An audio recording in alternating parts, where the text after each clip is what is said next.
Howdy, howdy. Let me just fix everything. Michael, welcome. Yellow is a primary color. If you can read the YouTuber Adam Something community post about Ukraine, it's highly informative. Sure, we can do that. Absolutely. We just gotta fix the stream.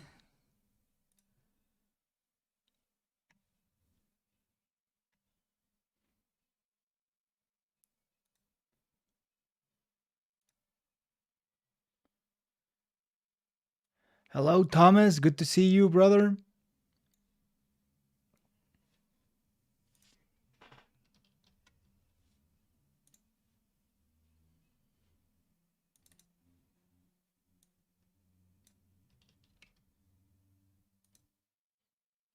There we go. Chat is fixed. Now y'all are in the screen.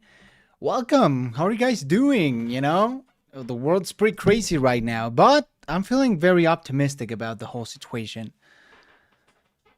I'm doing fine, thank you. Honestly, had great sleep. I've been checking on the news, and I think I'm feeling a lot more positive about the whole Ukraine situation than yesterday. Why was 6 afraid of 7? Because 7, 8, 9.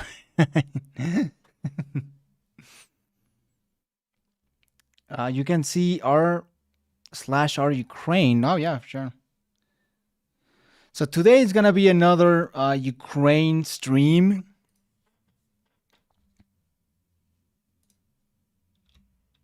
Just because, hey, that's the news.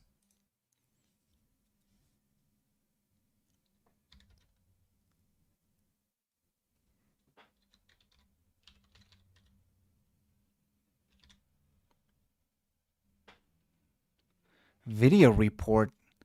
Holy shit. I hope it's not extremely explicit.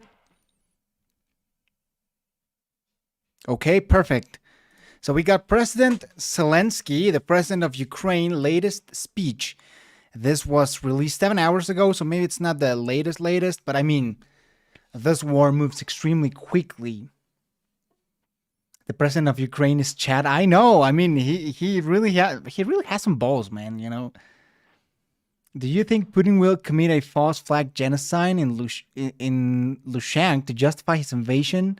It's a terrifying thought. Absolutely. At this point, what I'm afraid is that I think he's gonna get more desperate, and the more desperate a dictator or someone like Putin gets, the worst atrocities they commit. And so I honestly don't know, but I wouldn't surprise me if he commits some just like atrocities along the way. I think that's 100% for sure. It's really not looking for Ukraine, though. It really comes down to Kiev. If it falls, Russia will be able to install a puppet government.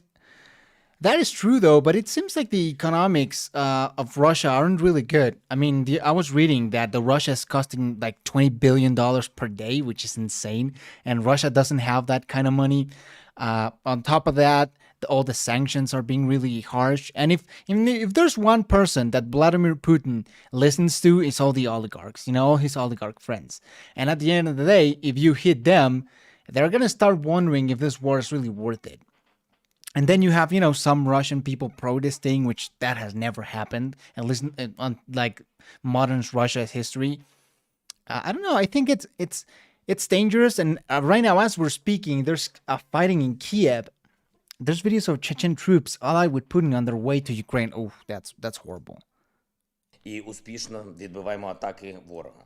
Бої тривають. У багатьох містах та районах нашої держави може розпочати The ultimate Ukrainian Chad. Ми вистояли.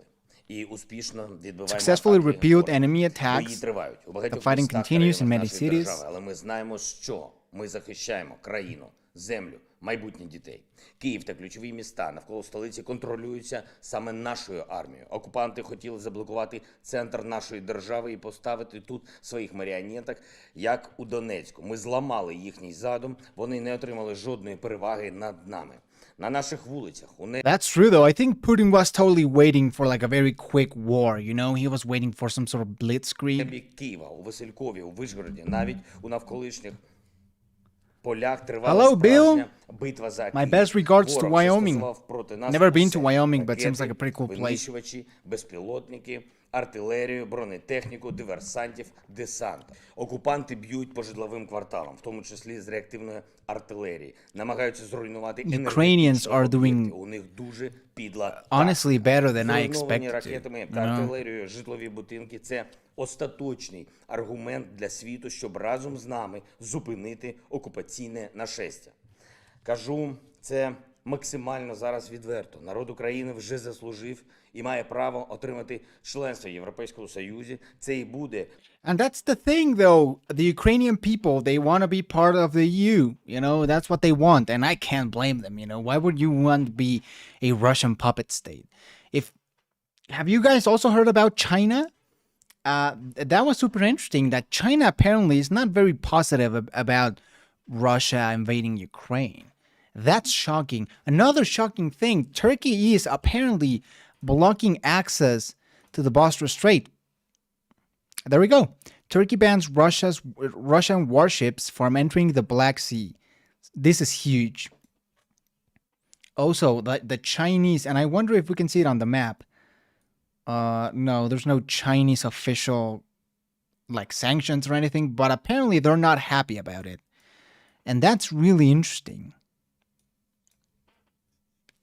Finally, Germany is also allowing for actual new weapons. So apparently the entire world, including China, you know, are not very positive about this war, at least, and at most they are putting sanctions on Russia. Mexico has also condemned the Russian attacks, which is pretty interesting, especially because Mexico is like a very neutral country. So it's all looking good, and apparently Russia doesn't seem to be making a lot of advances on Ukraine. Now, they were fighting on Kiev, and this is pretty much where we're at, right? No, where's Kiev? This is Kiev, if I'm not mistaken. Gosh, but the map speed is just horrible.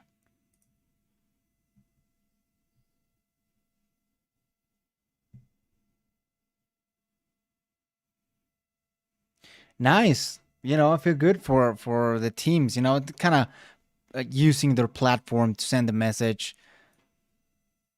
I'm kind of scared. I live near Ukraine.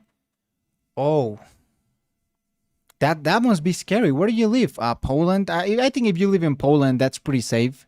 I don't think Russia will do anything to Poland. That'd be total war and catastrophic. I don't think it'd be so stupid if they. I don't think they're gonna do that. I really don't think. And I think this is one of the airports that they were able to recover.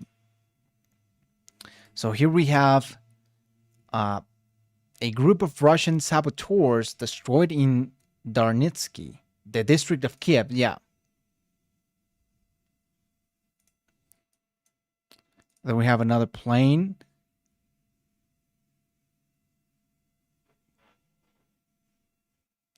Big thing that Turkey is doing. I'm shocked Putin didn't plan ahead. But yeah, exactly. Yeah. So the entire world is against Russia. Here we have another one. YouTube is blocking other Russian channels for generating revenue. Russia Today, RT, the Russia state. I don't know if it's like a state media or just like a private company. However, you know, this is huge. You know, they are blocking their media. Well, not blocking. And I think this is President Zelensky, right?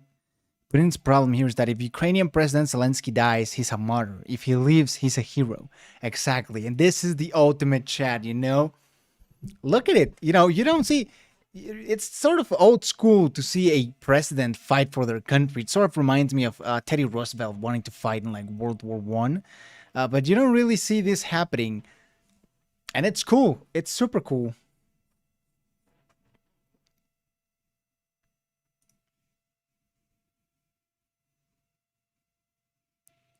Look, you know, you have, you know, fuck Putin at Silicon Valley, which is interesting. Adolf Putin, go fuck yourself. So the entire world is against Vladimir Putin. I don't know how. Oh, there we having about that Chechen soldiers. Is that how you pronounce it? Chechen? Sweden and Poland say they won't play Russia in the World Cup. Wow. Again, Russia is not gonna survive, bro. Like Russia's gonna lose absolutely. Apparently, the Ukrainian Ministry of Defense is asking residents in besieged areas to make homemade petrol bombs and Molotov cocktails. Wow. I live in Hungary. It must be crazy to have all that action so close to you. But I think you're safe. I think Russia is by far not going to attack any European Union countries. I'm 100% sure. So is this in English? No, this is not in English though. Wow. A video of unarmed citizens of the town of Backman forcing a Russian convoy to turn around.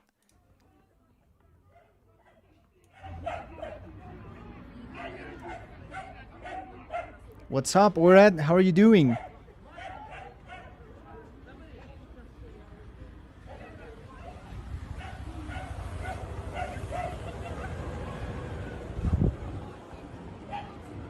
These are brave citizens that are like, you know what?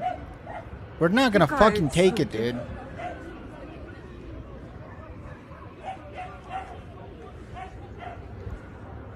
I also wanted to watch some political figures in the US or Europe talking about this war. Have you seen the guy holding Dear Putin, let's speed this up?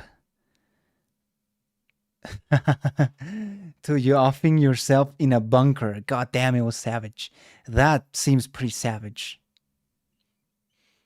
Russian soldiers' pronouns are where was. Oh, that's fucking savage, my dude. That's fucking harsh. Can we?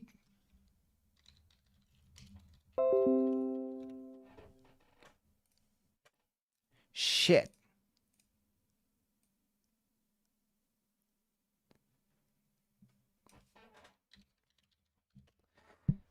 There's a lot of creativity around this war, you know?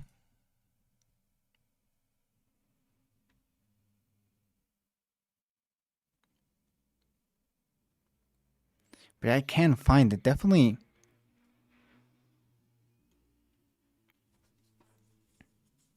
Wow. Okay.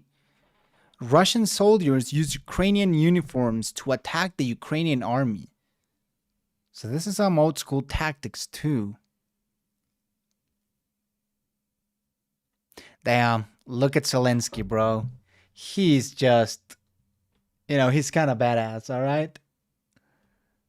Real invasion happens at night. Is it gonna be night soon? Like in Ukraine? What's the time? Can we see like a... Hold up.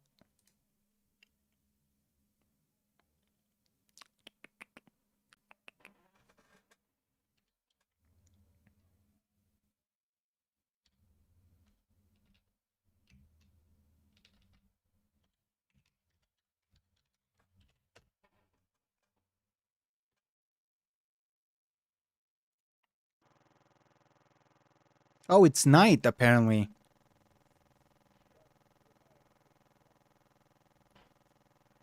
$11:52.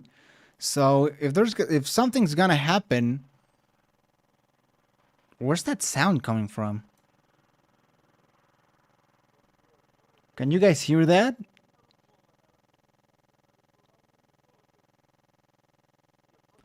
Oh, that picture that you scrolled by, one of the soldiers is a hero. He blew himself up to destroy a bridge from Crimea. Oh my god. Have you seen the Reddit? We were checking it. So this is a speech by President Zelensky. Footage of Ukrainian ambush on Russians near Ivankov.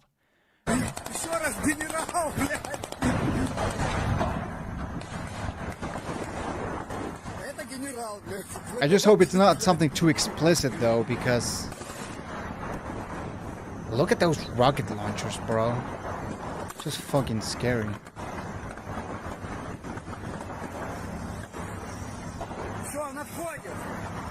Is that like a freaking bazooka or what is that, man?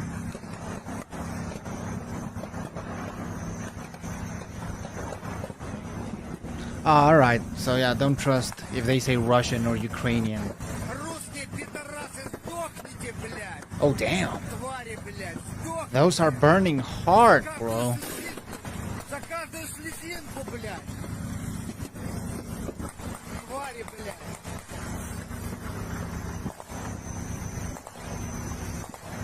This is so nuts. I mean,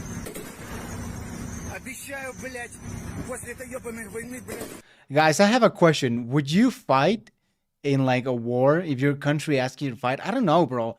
I don't think I would fight for Mexico though. Maybe for the US, but I wouldn't fight for Mexico at all. But what do you guys think? Would you fight for your country? I wouldn't fight for mine.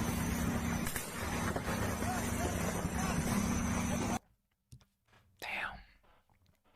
This is one of the first major wars we are watching being live streamed on social media. Literally. Okay, perfect. So we have a not safe for work filter, so that's gonna be nice. Armed forces of Ukraine captured a major of the Russian army. Holy shit.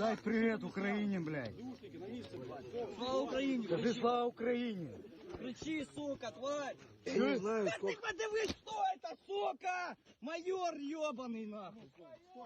He's a major of the army.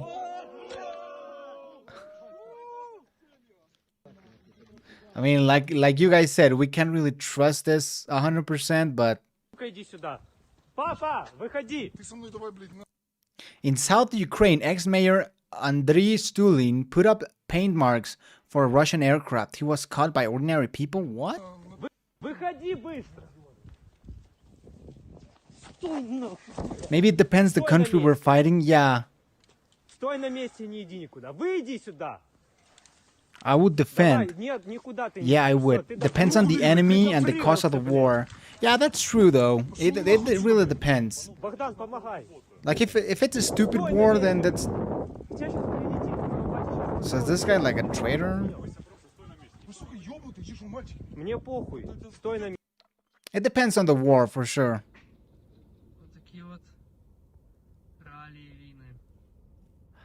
Bro, residents began to remove signs to confuse the Russian military. I mean, that's the kind of warfare you have to commit. Now you gotta confuse that army.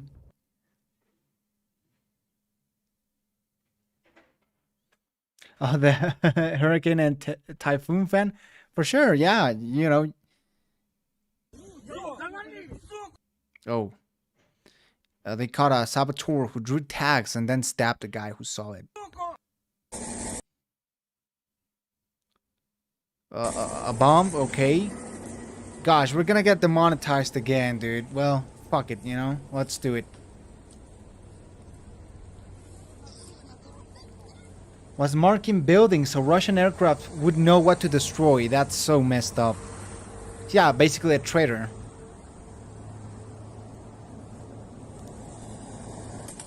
Oh.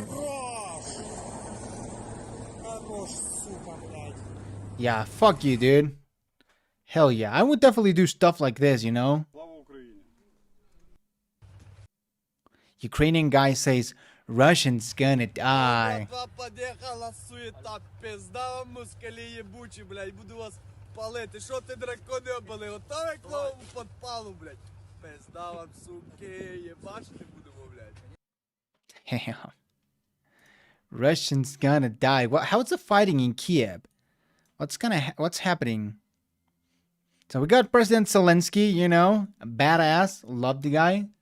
He's gonna become either a martyr or a hero. So this is true. I think this is. Oh, so this is the soldier, right? That sacrificed himself to prevent Russian advances. You know. Hey, we got his name here. His name is Vitaly Shakun Bolodo. Okay, I can't pronounce that. He beat himself up on a bridge to prevent their advances. Wow. So a hero for his country. God bless, dude. I mean, I'm not religious, but what a savage. Let's see what's happening in Kiev. How do you...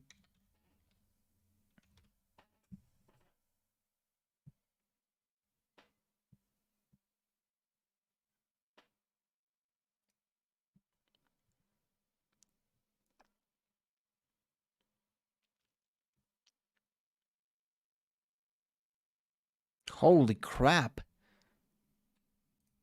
High-rise block of flats near one of Kiev's two airports after it was hit by a missile. Yeah.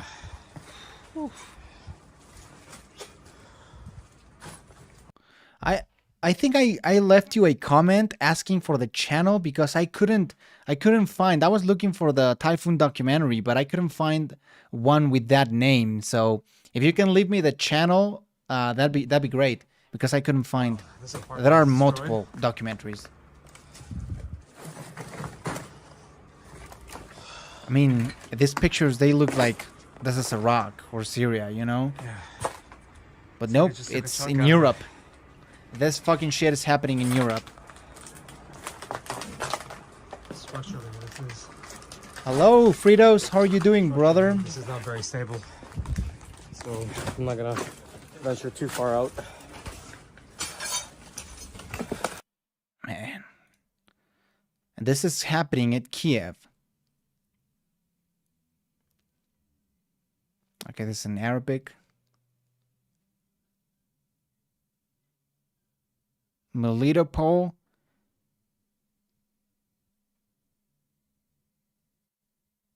There we go. So this is pretty much what the Russians have taken. What do you guys think? Is this a lot?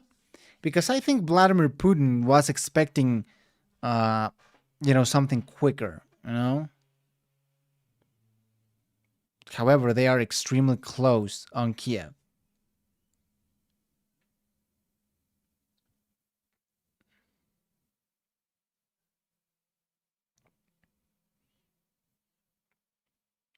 A Chechen convoy. For the second day, it's quite impressive. It is. I mean, Russia's military is quite large. How are the markets doing? How are the financials? So the markets, I'm impressed. They seem to be pretty optimistic too, you know? The Dow Jones, Nasdaq, SP 500, they're all doing okay. Japan, London, Germany, again, all of the European markets, they seem to be doing all right. Remember yesterday, this was an extreme fear. It's now only on fear. So again, seems to be pretty good.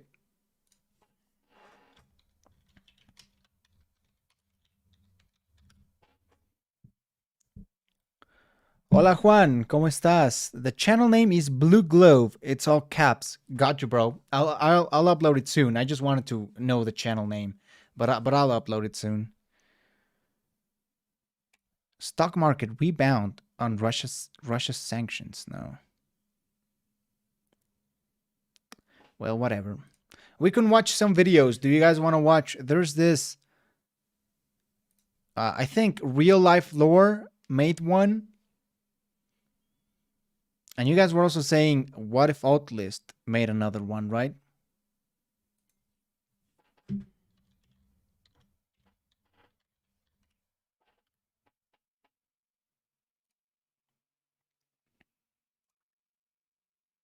Did I reacted to this video 8 days ago? I don't think so. Let's watch the Real Life Lore first. This video is made possible by CuriosityStream and Nebula. Watch another brand new full-length companion video to this one in my ongoing Modern Conflicts series that explains the entire course of the 2008 Russian 24 invasion viewers. of Georgia, You know, as we're well doing as the good. entire war Thank so y'all. far between Russia and Ukraine since 2014 in the Donbass. All of which you can access by signing up for the CuriosityStream Nebula bundle deal for less than $15 a year. Let's go. At curiositystream.com/real-life-lore. Throughout the past few... Oh shit, I invested in digital gold and increased 10% the day of the invasion started. 27 viewers. Holy shit, guys. Thank you so much. Subscribe to the channel, give like, and donations are highly, highly appreciated. Few months, there has been almost constant news and coverage in the West about invested a Russia's little bit in imminent oil, plans but to invade Ukraine. like that's Started it. large-scale military drills this morning. And this is a very dangerous moment. Stoking fears of an invasion. Boris Johnson More than moment. 2,000 troops, according to American intelligence, sent within the 24 hours. American citizens should leave now. Oh, On God, the morning Biden. of February the 24th, these fears proved to be well-founded. Russia's president, Vladimir Putin, effectively declared war on Ukraine and Fuck authorized you. the Russian military to invade the country. Explosions were quickly reported. Bro, I think legitimately Vladimir Putin is by far the most hated person in the world right now. Like, every country, including China, is not positive of this war. Afterwards across the country. And immediately prior to this declaration, the Russian army had amassed around 200,000 soldiers, along with their tanks, artillery, equipment, and field hospitals across their border, and many others And inside Belarus, of too. Belarus along their border with Ukraine. For comparison, this is nearly the same size as the entire Ukrainian military, and about the same number of troops sent by the Yikes. United States when invading Iraq in 2003. This is certainly large enough to be an effective invasion force. Even further, the Russian government has recognized the independence of the two breakaway states inside of Ukraine, Donetsk and Luhansk, and ordered Russian troops inside of both. When factoring in the Russian military presence already stationed in Crimea, you can quickly begin seeing that the Russians have Ukraine almost entirely surrounded. And now that war has broken out, Really? I haven't heard a lot of the American perspective, honestly. I think I've been consuming a lot of the European perspective, but what kind of people like Putin in America? Like, holy it crap, has the dude. potential to unleash Is it the most conservatives? serious Is it like conflict seen the in Ben Europe Shapiro since types? the Second World War. And the biggest question Or on like the everybody's mind this entire Team Pool, time like has this- been this. What like exactly does moderate Vladimir Republicans? Putin and Russia want with Ukraine? And the answer is, of course, it's complicated. The origins of what Putin wants today are rooted in what happened more than A lot of 3 Republicans, decades ago, fuck back in that, the bro. early 1990s, when the Soviet Union first collapsed. Trump said that if he had been in power, he would bomb Moscow and Beijing for whatever reason, right? Oh, God. I think Ukraine will not last long. Maybe, but I think the sanctions will have some very quick For effect. centuries before this event, whether as part of the Soviet Union or the Russian Empire, We'll watch modern the countries What we If know Alt of List today video as next. Russia, Ukraine, Belarus, and others had all been a part of the same country, and their people had largely moved between all of them across generations. These places are all deeply and intimately connected by their shared history, and for decades, that history involved being widely recognized as one of the world's most dominant and formidable global superpowers. The But all Soviet of that changed Union. in late 1991, when suddenly the sweeping United Empire that had existed in some form or another for centuries collapsed and left in its place 15 newly independent republics. Today, the largest of them, Russia, Which, yeah, Russia is still the biggest one, but when you count all the people and countries inside this, like Kazakhstan is also pretty massive. Ukraine is big in itself too, and there are millions between all these republics. So Soviet Union definitely not as powerful as Russia. Sorry, Russia not as powerful as Soviet Union. If Trump was there, he'd have ignored NATO, and this wouldn't happen in the first place. That was the thing, right? Like, wasn't Trump very anti-NATO, right? Like, he was always shitting on NATO. So I don't know. And he always was very, he always spoke very kindly of Putin, right? He was like, oh, Putin is a tough guy and he's cool and all that. I don't know. I don't know if he Ukrainians will fight in guerrilla war. has only half of Yeah, the population I that the think that's former too. United Soviet Union had, and she possesses an economy that's only moderately The larger government of than Ukraine is gonna Spain's, crumble. a country with Yeah. only a third of the population that ceased being a great power back in the 18th century. Oh, At the Spain. same time, the massive amounts of territories Spanish that were once Empire. dominated from the central government in Moscow have been shrinking almost continuously ever since. During the Cold War, there were two rival competing military alliances on the European continent. the North Atlantic Treaty Organization, or NATO in the West. I think Russia is gonna stop. Good question, Juan. I think he's gonna stop at Ukraine because he'd have to be like fucking insane to go beyond. Like, And the Warsaw would start Pact World in War the III. East. Moscow didn't outright rule the countries of the Warsaw Pact, but they were effectively locked into Moscow's orbit as thralls or puppet states. From Moscow's perspective, these states provided a massive buffer against any potential military incursion from their primary Cold It War is a pretty rivals large to buffer. the west in NATO. You see, from the Netherlands in the west to the Ural Mountains in the east, this whole part of Europe is dominated Flat. by a geographic feature called the North European Plain. Almost entirely flat, the plain is shaped like a funnel, with a very narrow width in northern Germany, but with a mouth that opens up increasingly wider as it approaches the Ural Mountains. As the open plain gets wider across the east, it becomes increasingly difficult to defend across its entire length. And as a result, from the perspective of any regime based in Moscow, regardless of the time period and regardless of the ideology, it is imperative to expand control westwards across as much of this. I mean, but this doesn't mean Russia is easy to invade, right? You can ask plenty of people, except the Mongols, that Russia is not very easy to dominate or to invade. You know, it's fucking huge and it's cold as shit, so that doesn't mean it makes it very easy. If he attacked any nation or the EU or NATO, it's over. Yeah, it's over. I mean, like, the entire planet is against this fucking megalomaniac, you know? And he's gonna, what, start World War III for what? You know, to create his, like, post-Soviet bloc? It doesn't make any fucking sense. He's legitimately insane. Open plain as possible in order to narrow the gap that they need to defend in the event of a conflict with the West. During the Cold War, the control of this plain by a regime in Moscow was at its greatest historical extent, and was exerted either outright or by proxy from the Urals all the way through East Germany. Through East and the Germany, entire wider section of the funnel was firmly controlled by Moscow, with Austria and Finland remaining. That's also very recent, huh? Like, right now it's a fact of life. Germany is one, but for decades, Germany was divided in two.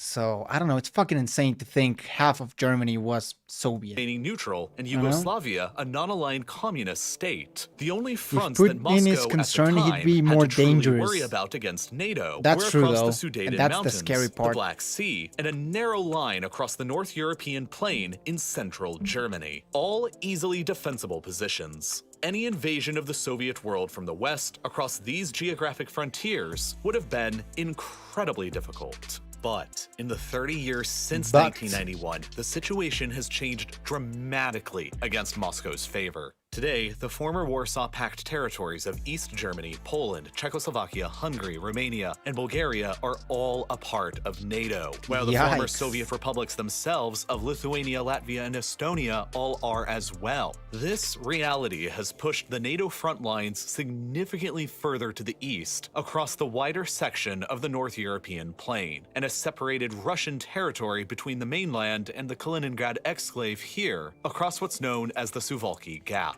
If you're sitting in the Yeah, if something happens, they can just take Kaliningrad, and extremely easy. My parents say we're gonna move to France in a few days. Wow, really? Must be really scary, huh?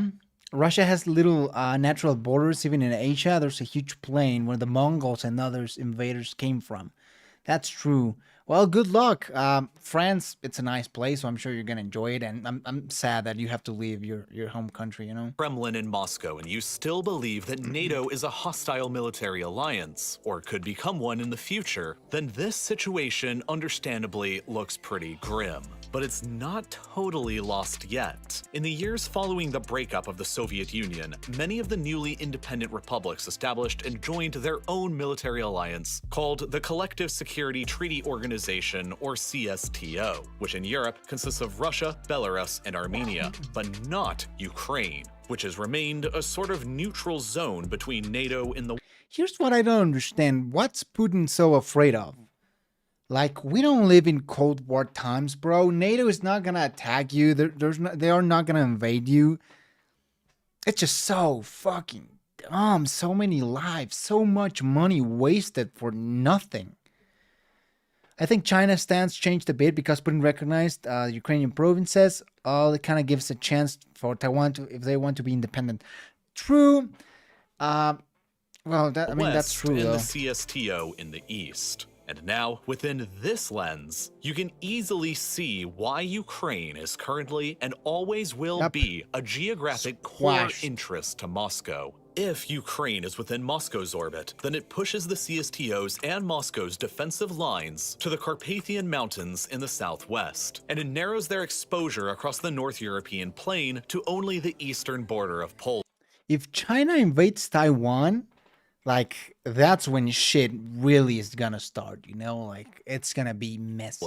And while the Baltic states do lie across the plain as well, CSTO forces could easily encircle them by rapidly advancing across the narrow Suwalki gap between Kaliningrad and Belarus, and cut them off from the rest of NATO, meaning that they aren't as grave of a geographical threat. Conversely, however, if Ukraine became a NATO member state, it would surge the NATO front lines far beyond the Carpathian Mountains and far across the wider section of the North European And Moscow, plain, it's and really place close. the new defensible front line across nearly 2,300 kilometers of open, hard-to-defend, flat land, the easternmost section of which would only be a little more than 300 kilometers away from Volgograd, which, if taken, would shut down the Volga entire River. Volga River and cut off Russia's valuable oil and gas resources coming up from around the Caspian shit. Sea I from the didn't knew rest of that. the country, as nearly happened during the Second World War, back when the city was better known as Stalingrad. Even further, Belarus, a friendly and loyal CSTO state that is often considered a mere extension of Moscow itself, would suddenly become an indefensible salient protruding deep into the NATO front And now they lines, can encircle it surrounded pretty entirely easily. by NATO territory on 3 flanks.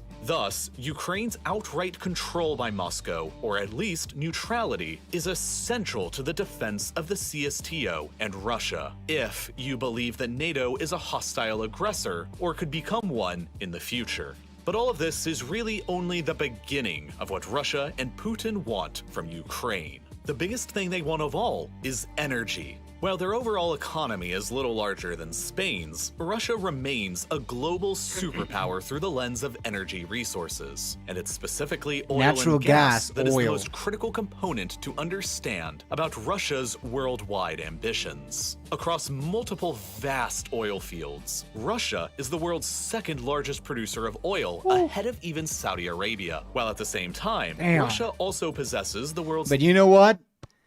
Behind the US of A, baby. Yeah, I don't think he's gonna, he just an idea some people have. I don't buy it though. Putin just wants more area and control. He's not afraid of NATO. That's the thing, bro. I think he feels so confident because of the nukes. He's like, wait, you know, if shit hits the fan, if NATO is gonna attack me, I just use my 9,000 nukes and like nobody's gonna touch me. largest I think proven that's why he reserves of feels natural extremely gas, confident. largely across Siberia, And he's which has kinda right. enabled Russia to become the world's leading exporter of natural gas. The revenues gained from the sale of all these oil and gas exports are the literal foundation for the modern Russian state and Russian power, because they provide as much as 50% of the entire Russian government's budget and represent about 30% of Damn. Russia's entire GDP. Russia has used the vast money earned from selling oil and gas abroad to fund their military, pay off debts, save cash, and finance its own restoration as a global great power. Russia is therefore effectively a petrostate, just like Saudi Arabia or Iran, and is the only petrostate located in Europe, at least for now. For you see, despite these massive geological blessings, they also come with a number of geographical catches from Moscow's perspective. Most of their gas is sold off to the hungry customers in the European Union, so much so that 35% of the EU's entire gas supply comes from from Russia. Russia alone, including Germany, the world's 4th largest economy, who imports nearly half of their natural gas from I shudder at the thought of Russia bombing my apartment, brother. I can't imagine that thought legitimately. I hope you stay safe. I don't think Romania will be in danger, but you know, yeah, it's always good to have a plan B, you know, just in case. from Russia. This The flow current of gas peace is towards Germany and temporary. Europe across this As complex soon as the US system of goes down, pipelines provides the world critical will return revenues to for the Russian pre-World government War to II function and politics. provides critical heat for European cities I'm during afraid the that's winter. true. And so both sides heavily rely upon the other here. Any disruption in this trade relationship would be disastrous from Moscow's perspective, and Ukraine is the most likely place for such a disruption to happen in the future. Back during the Soviet times, when Russia and Ukraine were both one country, pipelines were built across Ukraine almost like a bridge that transported gas directly from the Siberian sources to the customers in Europe. But then, all of a sudden, after the USSR's collapse, Ukraine was an independent country who was demanding tariffs to the tune of billions of dollars a year from Russia in order to continue using their country as a gas bridge to Europe. And Russia had no other choice but to agree, because the pipeline infrastructure anywhere else didn't yet exist. As late as 2005, 80% of Russia's gas exports heading to Europe were still flowing across pipelines through Ukraine. But in the decades since, Russia has sought to solve this over-reliance on Ukraine by building multiple new pipelines that avoid Ukraine entirely, like Yamal Europe across loyal Belarus, Nord Stream 1 and 2 beneath the Baltic that go directly from Russia to Germany, Moscow's largest single customer, along with South Stream, Blue Stream, and Turk Stream beneath the Black Sea. By 2024, Russia has plans to completely cease all of their gas exports through Ukraine entirely, and the government will save billions of dollars in tariffs as a result. But that is hardly what has been so threatening about Ukraine recently. Holy crap. Heard Putin is out for Romania and Bulgaria's head since he asked NATO to leave both countries. Holy shit, bro. Putin is insane. Significantly more menacing to the perspective of this Moscow is so was fucked. the discovery for the first time. You know what? Honestly, I've never been so happy to live so far away Europe, you know? Time in early 2012, Especially Ukraine's Mexico, exclusive economic just zone gonna be within the saying Black that. Sea may contain more than 2 trillion cubic meters worth More of natural oil, gas, bro. largely concentrated around the Crimean Peninsula. To make matters even more interesting, further technological advancements in the early 2010s that enabled the successful drilling of natural gas and oil from shale rock unlocked the potential shale gas hotspots for Ukraine around Donetsk and Kharkiv in the east and around the Carpathians in the west. Beginning in 2012, there was suddenly a all very about the real oil. possibility that almost out of nowhere, Ukraine had the world's 14th largest reserves of natural gas, just behind Australia and Iraq. But as a relatively poor country, Ukraine lacked the finances, the technology, or the equipment to successfully harvest any of these Heard Germany just agreed to arm resources Ukraine. in I know, any right? large quantities. But It's that a pretty all big changed deal. when, shortly afterwards, the Ukrainian government began granting exploration and drilling rights to the likes of Shell and Exxon. It was suddenly possible that within a few years, these Western companies would enable Ukraine to transform into Europe's second petrostate, which would have not only been a direct and serious competitor to Russia's own gas supply to the European Union, and thus at the same time a major threat to the Russian government's budget and GDP, but would have also provided the easy path of eventual Ukrainian admission into the European Union and NATO as well. And this is what's really, in my opinion, what this whole situation is truly about. In 2012, at the time when these discoveries were initially made, the man in charge of Ukraine was Viktor Yanukovych, a pro-Russian politician who was keeping Ukraine more politically aligned with the interests of Moscow. So long as he was president, these discoveries were not directly threatening to Russia. But when suddenly in February 2014, his government was toppled in a pro-EU and pro-Western revolution in Kiev, Moscow was very quick And to again, that's the thing. The people of Ukraine, they want to be Western. They want to be Europeans. They don't want to be pro-Russians because look what it has gotten them all this time.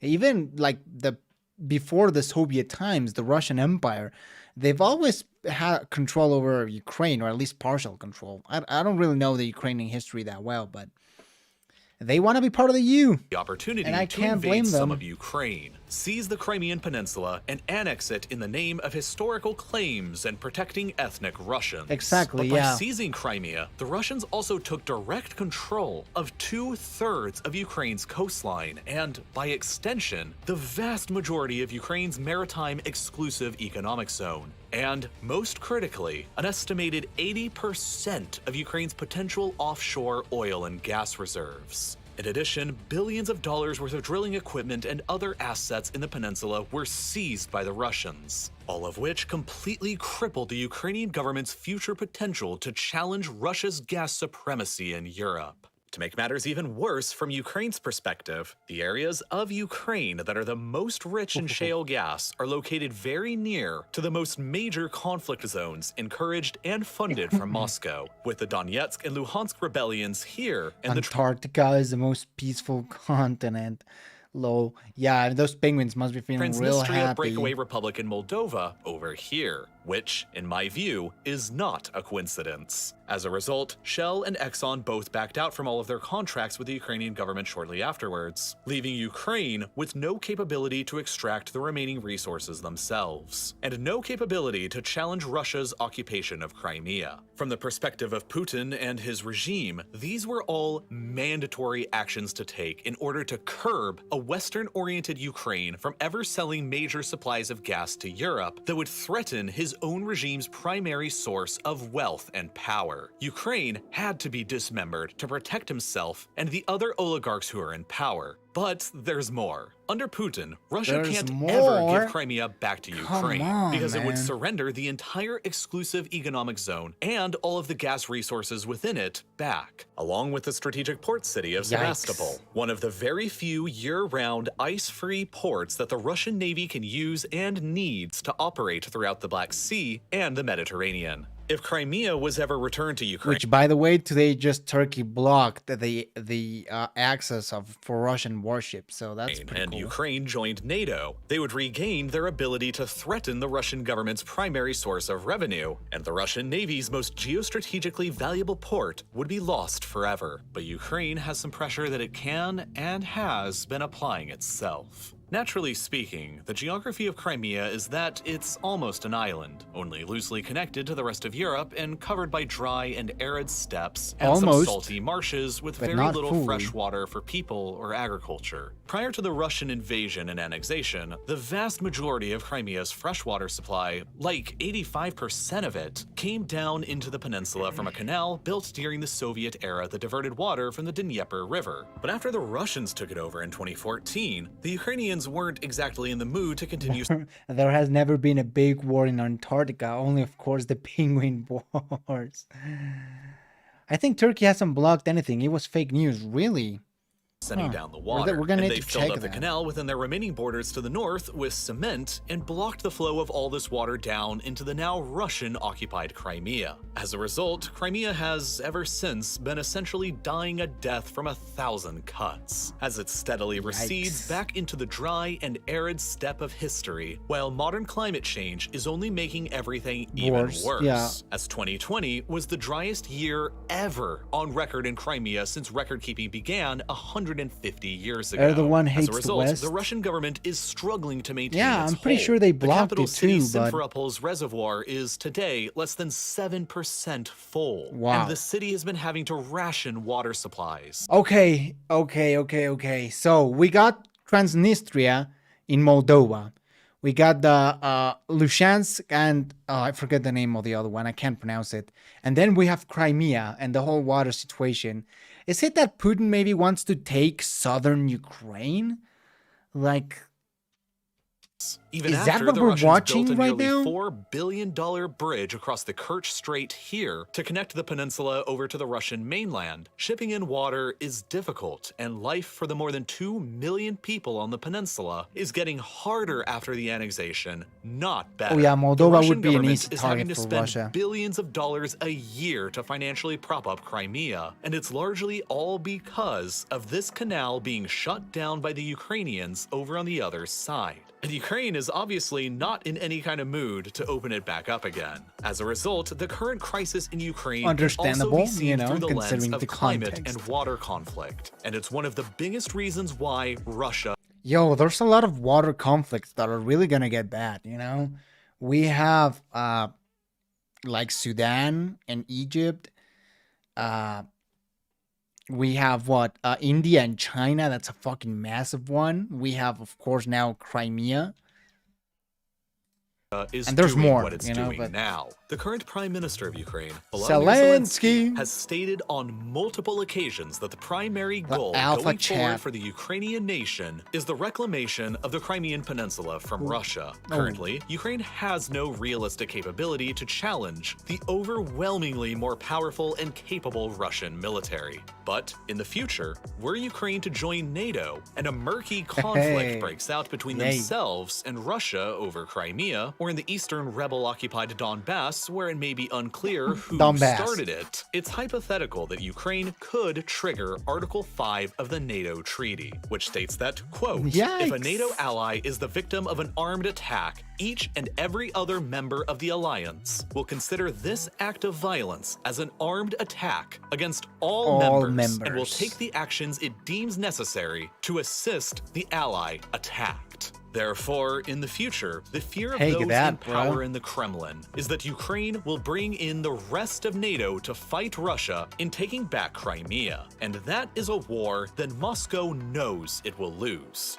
Not only because of NATO's much more advanced military capabilities, but because of Russia's own internal demographic problems. Yeah, it's called Ever since the Novo collapse Russia. of the Soviet Union, Russia's deaths have exceeded her births, while the nation's fertility rate has been among the lowest in the world. Yeah, exactly. Like that's what I was mentioning. Southern Ukraine. It would make sense, you know. You could connect it to Transnistria.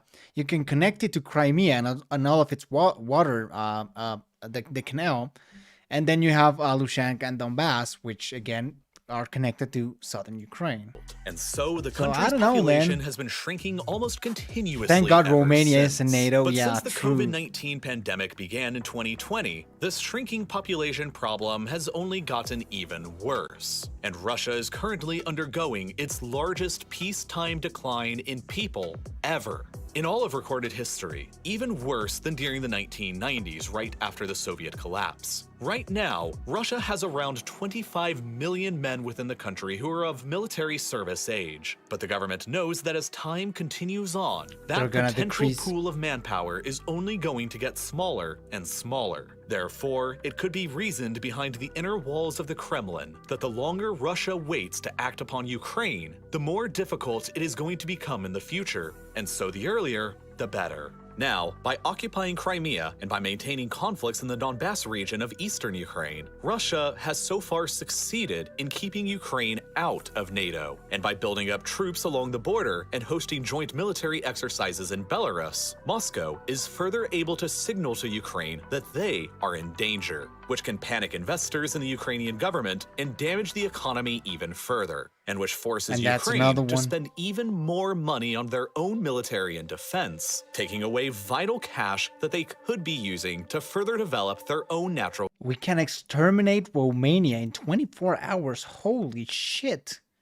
What gas the infrastructure. fuck, man? And of course, Russia has been fueling a war inside of Ukraine in the east now for years, ever since 2014, that has greatly depleted the Ukrainian government's time, manpower, and resources. After being taken over by pro-Russian separatists following Russia's invasion and annexation of Crimea, both Donetsk and Luhansk declared their independence from Ukraine 8 years ago, and after being supported financially and militarily from Russia, have continuously been fighting a war against the Ukrainian government ever since that has already claimed the lives of more than 14,000 people. For years, most of the territory of each has been controlled by the Ukrainian government. But just a few days ago, Yikes. Russia, for the first time, officially recognized both as fully independent countries separate from Ukraine and deployed their troops into each. Right now, as I made this video, it's still unclear what exactly Putin is ultimately planning for Ukraine. He may only be plotting a limited strike into the country in order to permanently sever both Donetsk and Luhansk from the country, as he did with Crimea 8 years previously, and effectively occupy each. He may also be plotting a further limited strike from Crimea in order to neutralize the block in the canal in order to free up Crimea's We unfortunately now know that it's gonna go much further than these. They are already, as we're speaking, there's fighting in Kiev. struggling water supply. He may be planning to go further, though, to ensure Scary. that this situation never happens again, and push Russian territory all the way to at least some of the Dnieper River to simultaneously stabilize Crimea's geographic position by freeing up the water supply, deny even more of Ukraine's coastline and access to natural gas reserves, and set up a stronger potential defensive line against any attack from the west along the Dnieper River's banks. Alternatively, he may also be planning a southern takeover of Ukraine, which would simultaneously bring Donetsk and Luhansk into Russia, link up Crimea with the Dnieper River and the canal, block off Ukraine from the rest of the Black Sea, and transform the country into a landlocked state, permanently removed from any remaining offshore. Guys, I think this actually makes a lot of sense. We're gonna check the comments if you made an update, but I think this takeover of southern Ukraine would make a lot of sense, and I think it's possible now. Putin wants regime change.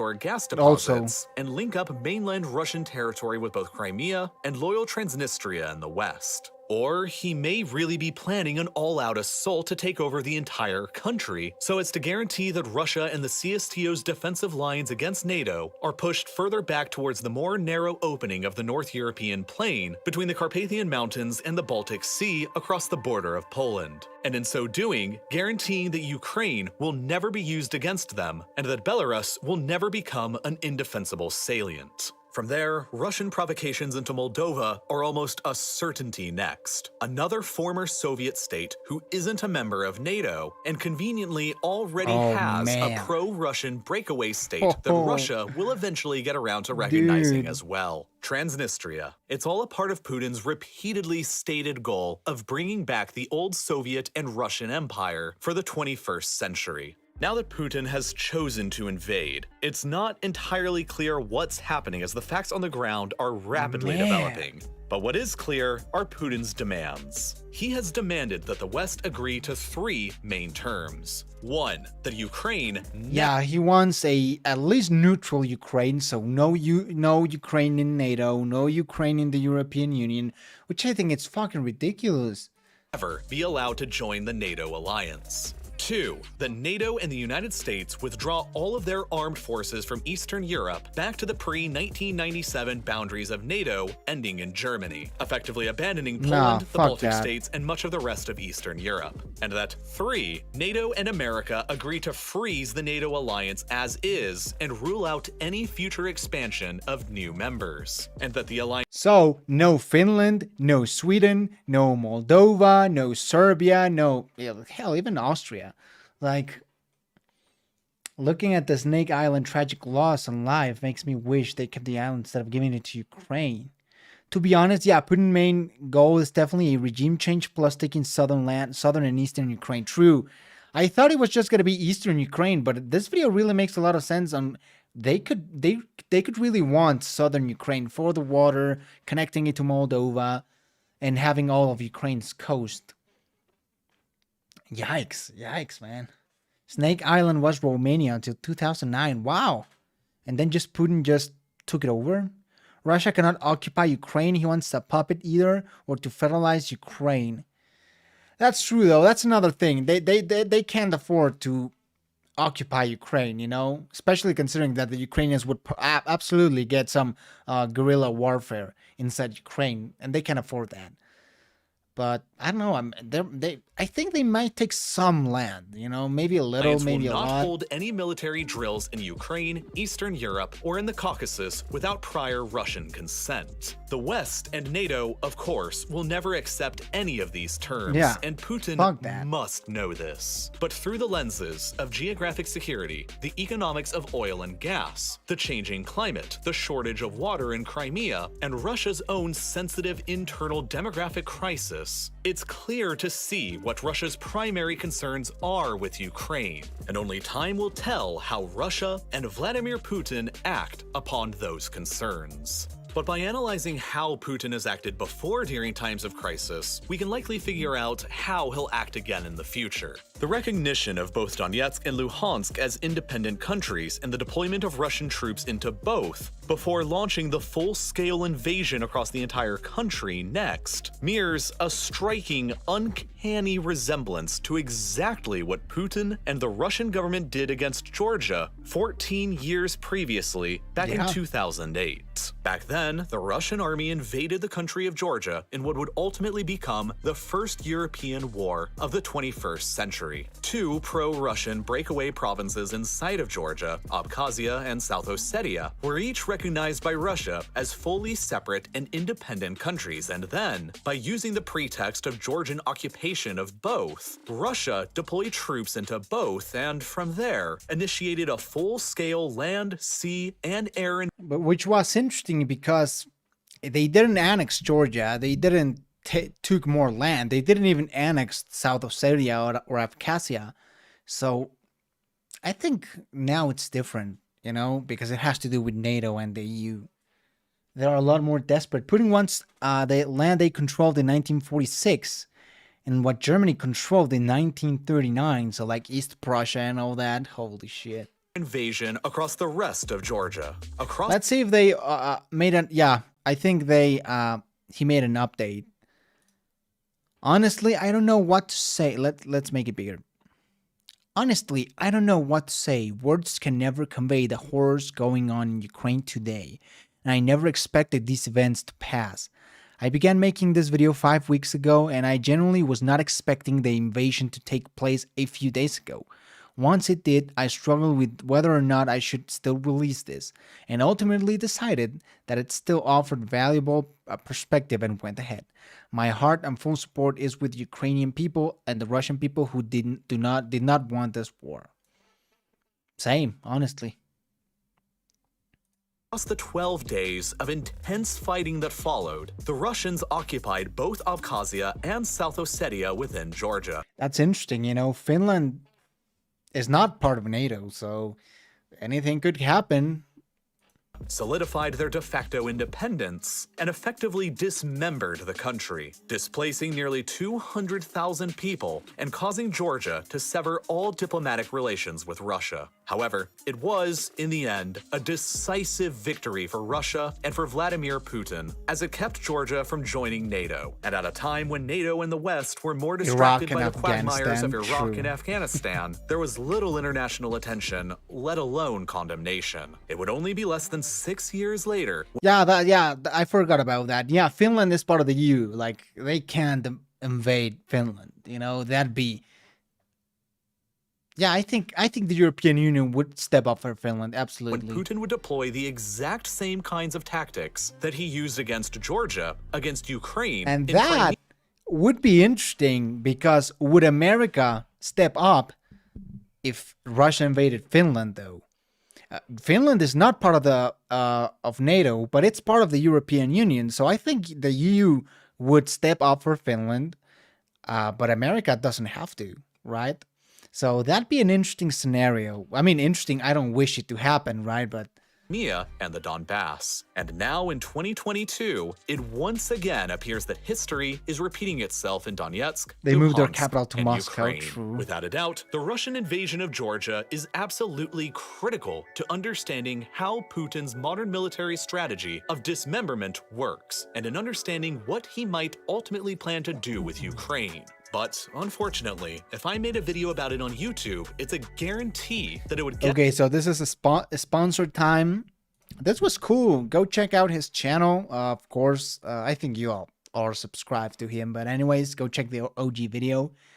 Now, let's see if something new happened, all right? Like maybe something happened that we didn't know.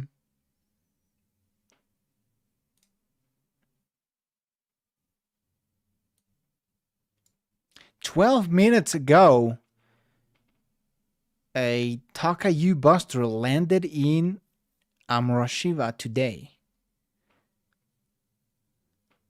Armed forces of Ukraine, violent clashes in Kharkiv.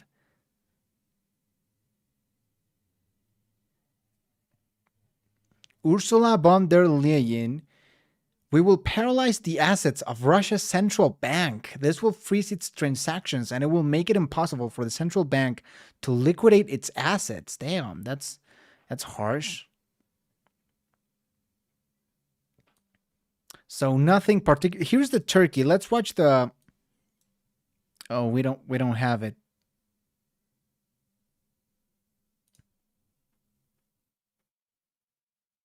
Iran. Wow. Iran. The Iranian people seem to be against this war too. Was it Greece? 10 civilians of Greek origin killed by Russian airstrikes. Bulgaria? No, this is Romania. Romania closes its airspace to Russian aircrafts 9 hours ago. I believe the US has a separate defense agreement with Finland. Oh, that's cool. I think the US covers 100% of the Finnish military costs. That's interesting. America will never fight a nation that can threaten its territory. Unrelated, but a Romanian baker once fought off 2 terrorists using a crate in the UK. That's awesome. One major update, it's official that certain Russian banks will be removed from the SWIFT program. Yeah, apparently the SWIFT program is some major economic system in which many banks and financial institutions are connected. So that's pretty huge. And now we had here some EU secretary telling her, this is Ursula von der Leyen. So I'm guessing she's Dutch or from Belgium. We will paralyze the assets of Russia's central bank. So yeah, this is also pretty big. How, the Russian bank must have some pretty big assets in the European Union.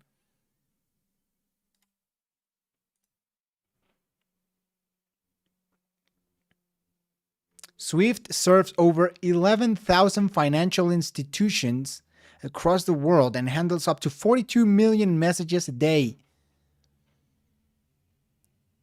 Nice. I mean, that's good.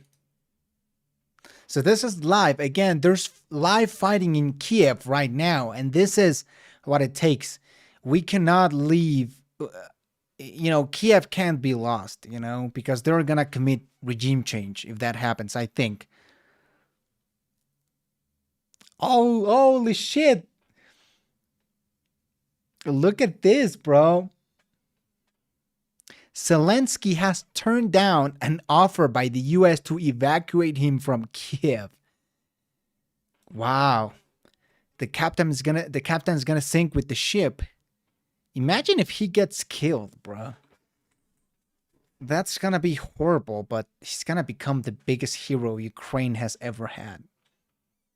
The president got killed on the battlefield.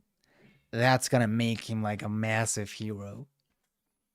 Germany and Italy should have banned Russia from SWIFT.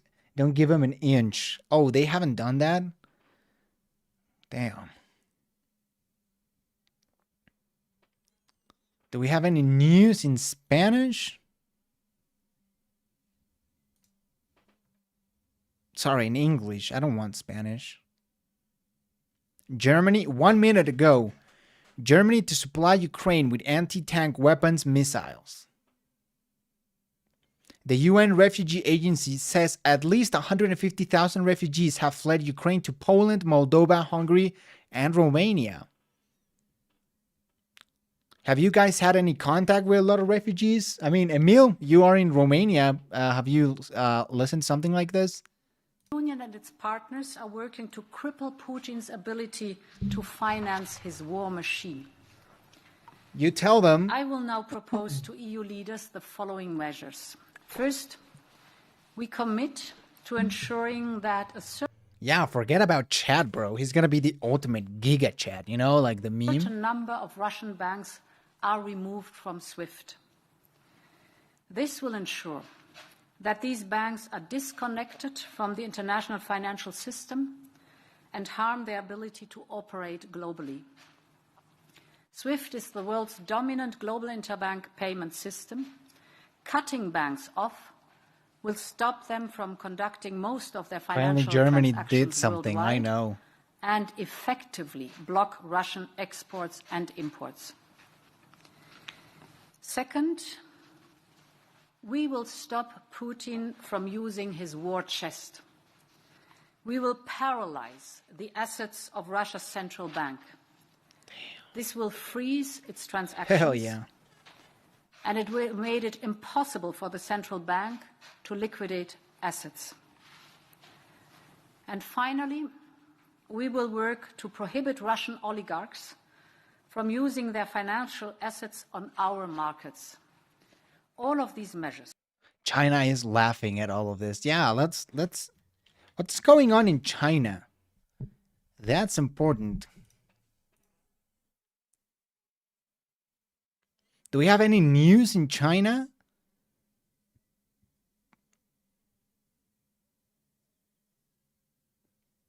Yeah, because I have read things like this. China's President Xi Jinping urges Vladimir Putin to get to the negotiating table with Ukraine. So Winnie the Pooh, our favorite bear, has asked Putin to, start negotiating.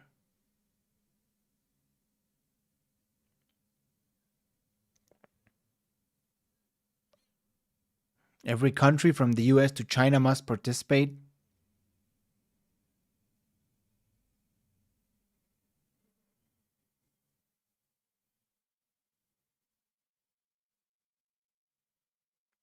Putin just lost China on Ukraine. Again, we have more news. China just announced that it respects the sovereignty of Ukraine after having announced hours ago that it told Putin to negotiate a truce. This is going downhill for Putin fast. China knows it and doesn't want to go down with him. Again, pretty harsh evidence that China is not really 100% with Putin on this one. Anything on the Ukrainian war report subreddit?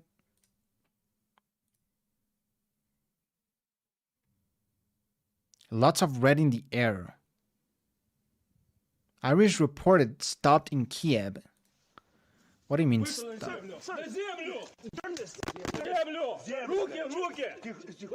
Oh God. I'm journalist from UK. Комендантська година. Documents. Не дергайся быстро. Oh shit. Passport. Gareth Hostel. There's a video of a missile striking a building in Kiev. Holy shit. That must be horrible. Что я воздавать, блядь? Посвящение это... Телефон, это, позвони, скажи. Gareth Hostel just left. Name, address. Вставай. I show you. Забирай. Да.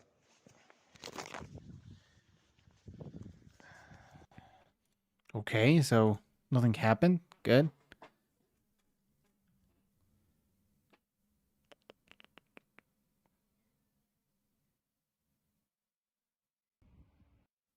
Город окружен. Chechen general is still alive. Greek to Russian ambassador.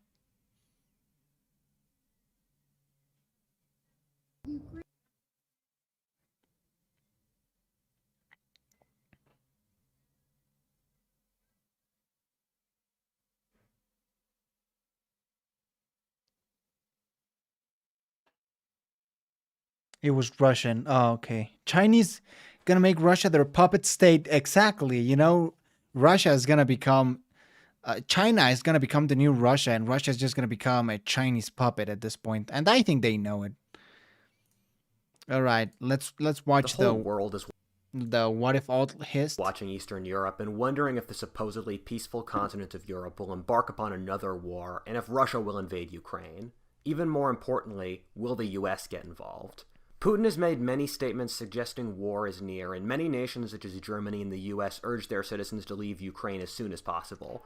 President Biden has effectively said that we ought to prepare for a Russian invasion in the days to come. Many people are asking the fateful questions of, will Russia invade Ukraine? Why is Russia acting in this manner? What would the result be? And even more broadly, would this result in a world war? This is the video to look at the Ukraine situation and Russia's broader geopolitical problems while answering all of those questions.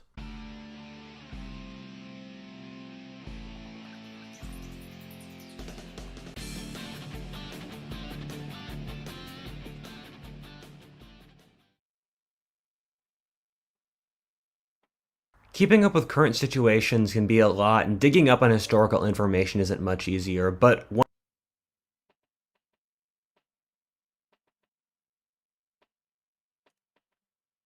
exploring the world today. Our story starts 1,000 years ago when both modern Russia and Ukraine were unified under the Rus nation, in which the Vikings ruled over the local Slavic population. However, the central Rus kingdom collapsed into fighting princelings and then was divided into two broad regions. The eastern segment, or the area that became Russia, was Poland, conquered Lithuania. by the Mongols. The Mongols are some of the most brutal rulers of anyone in history, and Russia was the area they governed the most brutally. Beforehand, Russia was a wealthy, cosmopolitan, and developed region. And again, if you wanna watch, we did a video on Krod and his video on the origins of Russian authoritarianisms, and he went kind of deep in the Mongol rule over the Golden Herd, drove it into poverty, isolated what's it from the rest Russia. of the world, and even established the authoritarian government structures that later Russian regimes used. Russia Exactly, became just the dominant oil Slavic oligarchs, nation in true. Eastern Europe, since the Mongols were so brutal that the Russians developed an unbelievable sense of grit, stoicism, and unity in order to survive the Mongols. Ukraine and Belarus were meanwhile conquered by Lithuania, and then Poland or Catholic Western nations. The Poles were often chauvinistic and brutally enserfed the local populations, but nothing to the degree of what the Mongols did. This meant that Ukraine has sort of been a bridge between Western influence and Russian, stuck between the two. As an example, Western Ukraine had to agree to join the Catholic Church because of their Polish rulers, but they kept the old Orthodox theology and rites. Russia then conquered Ukraine over the 17th and 18th centuries, which was a complicated process that illustrates Ukraine's relationship with Russia, and at certain points the Ukrainians would work with the Russian authorities, viewing each other as Orthodox brothers, and other times would rebel under the banner of Ukrainian nationalism. However, until the fall of the Soviet Union, Ukraine was part of the Russian nation, actually being called Lesser Russia or Little Russia, while Belarus, which is culturally very similar to Ukraine, being called White Russia. However, Ukraine's been an independent country for the last 30 years since the fall of the Soviet Union. The parallels between modern Ukrainian and Russian identities are pretty similar to the Union and the Confederacy in American history. The Confederates viewed themselves as an independent nation with their own history and culture that the North was Back trying in to World War crush. II, when the Meanwhile, Russians the invaded Northerners us, viewed the South my as an grandmother integral was a part of their kid. nation, and the Southerners They as asked Crown secessionist sisters traitors. to open a Now, gate, the but tricky didn't give situation them is that time both and the drive their Northerners and Southerners would be right. On the tank Southern through side, it. the Holy South has been an crap. independent cultural region since America was Gate first and I'll settled. get my Those damage if they differences are invade. definitely big enough that the South could count as an independent country. I mean, hell, American Southerners are genetically distinct enough from Northerners that they can count as a different ethnic group. Meanwhile, on the northern side, the South has worked with us since the Revolution. Many of the great Pan-American leaders like George Washington, Thomas Jefferson, etc. were Southern. America is a diverse country, and in the global scheme of things, the South isn't... I mean, is nowadays Virginia Southern?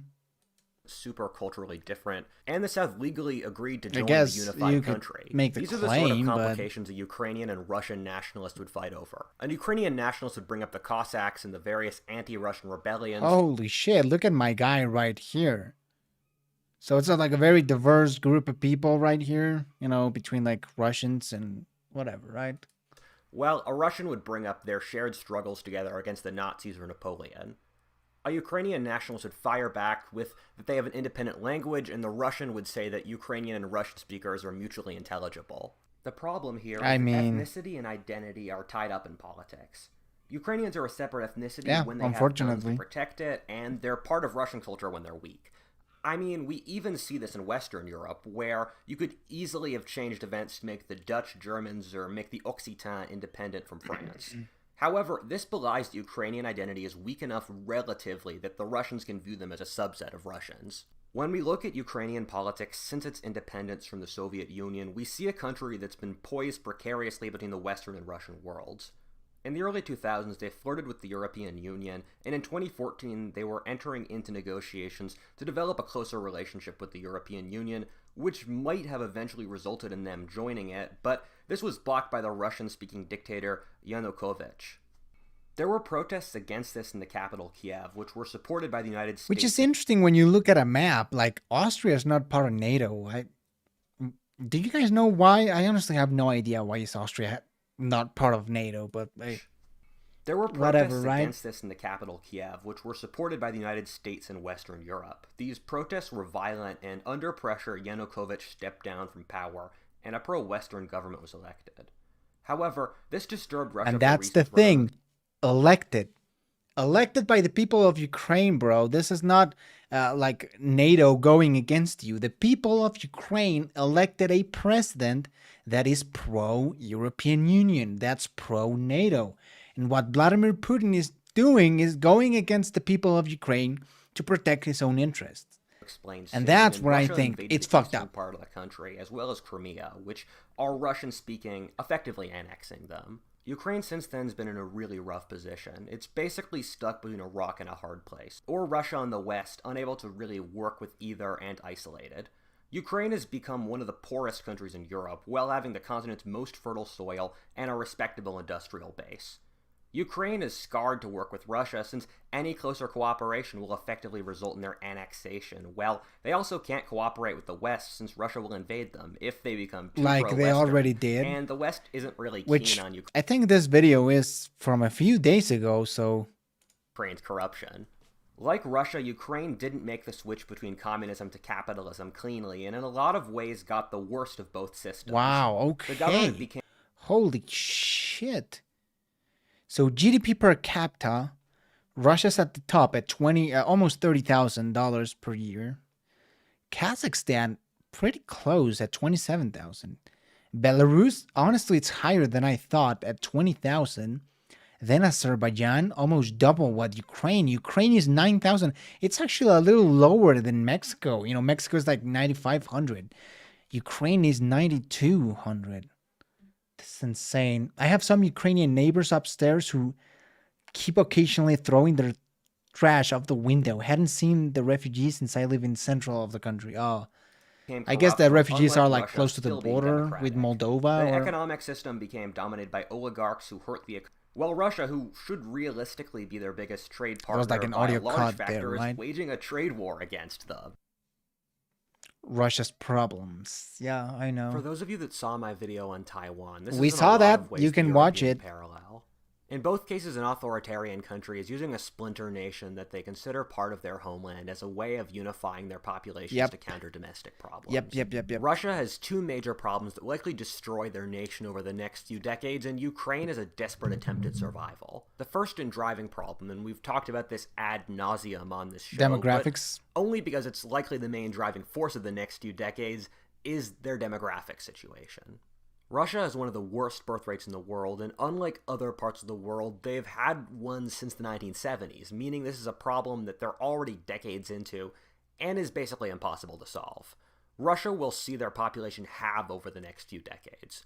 Unlike Germany or Japan, they're not seeing crippling aging, which sounds good, but it's largely since their men drink themselves to death, living a whole decade shorter than similar nations. Russia's birth rate's 1.5, which is half a child short of being stable, but this problem is compounded Actually, a little by more. the birth rate being driven up by Muslim minorities.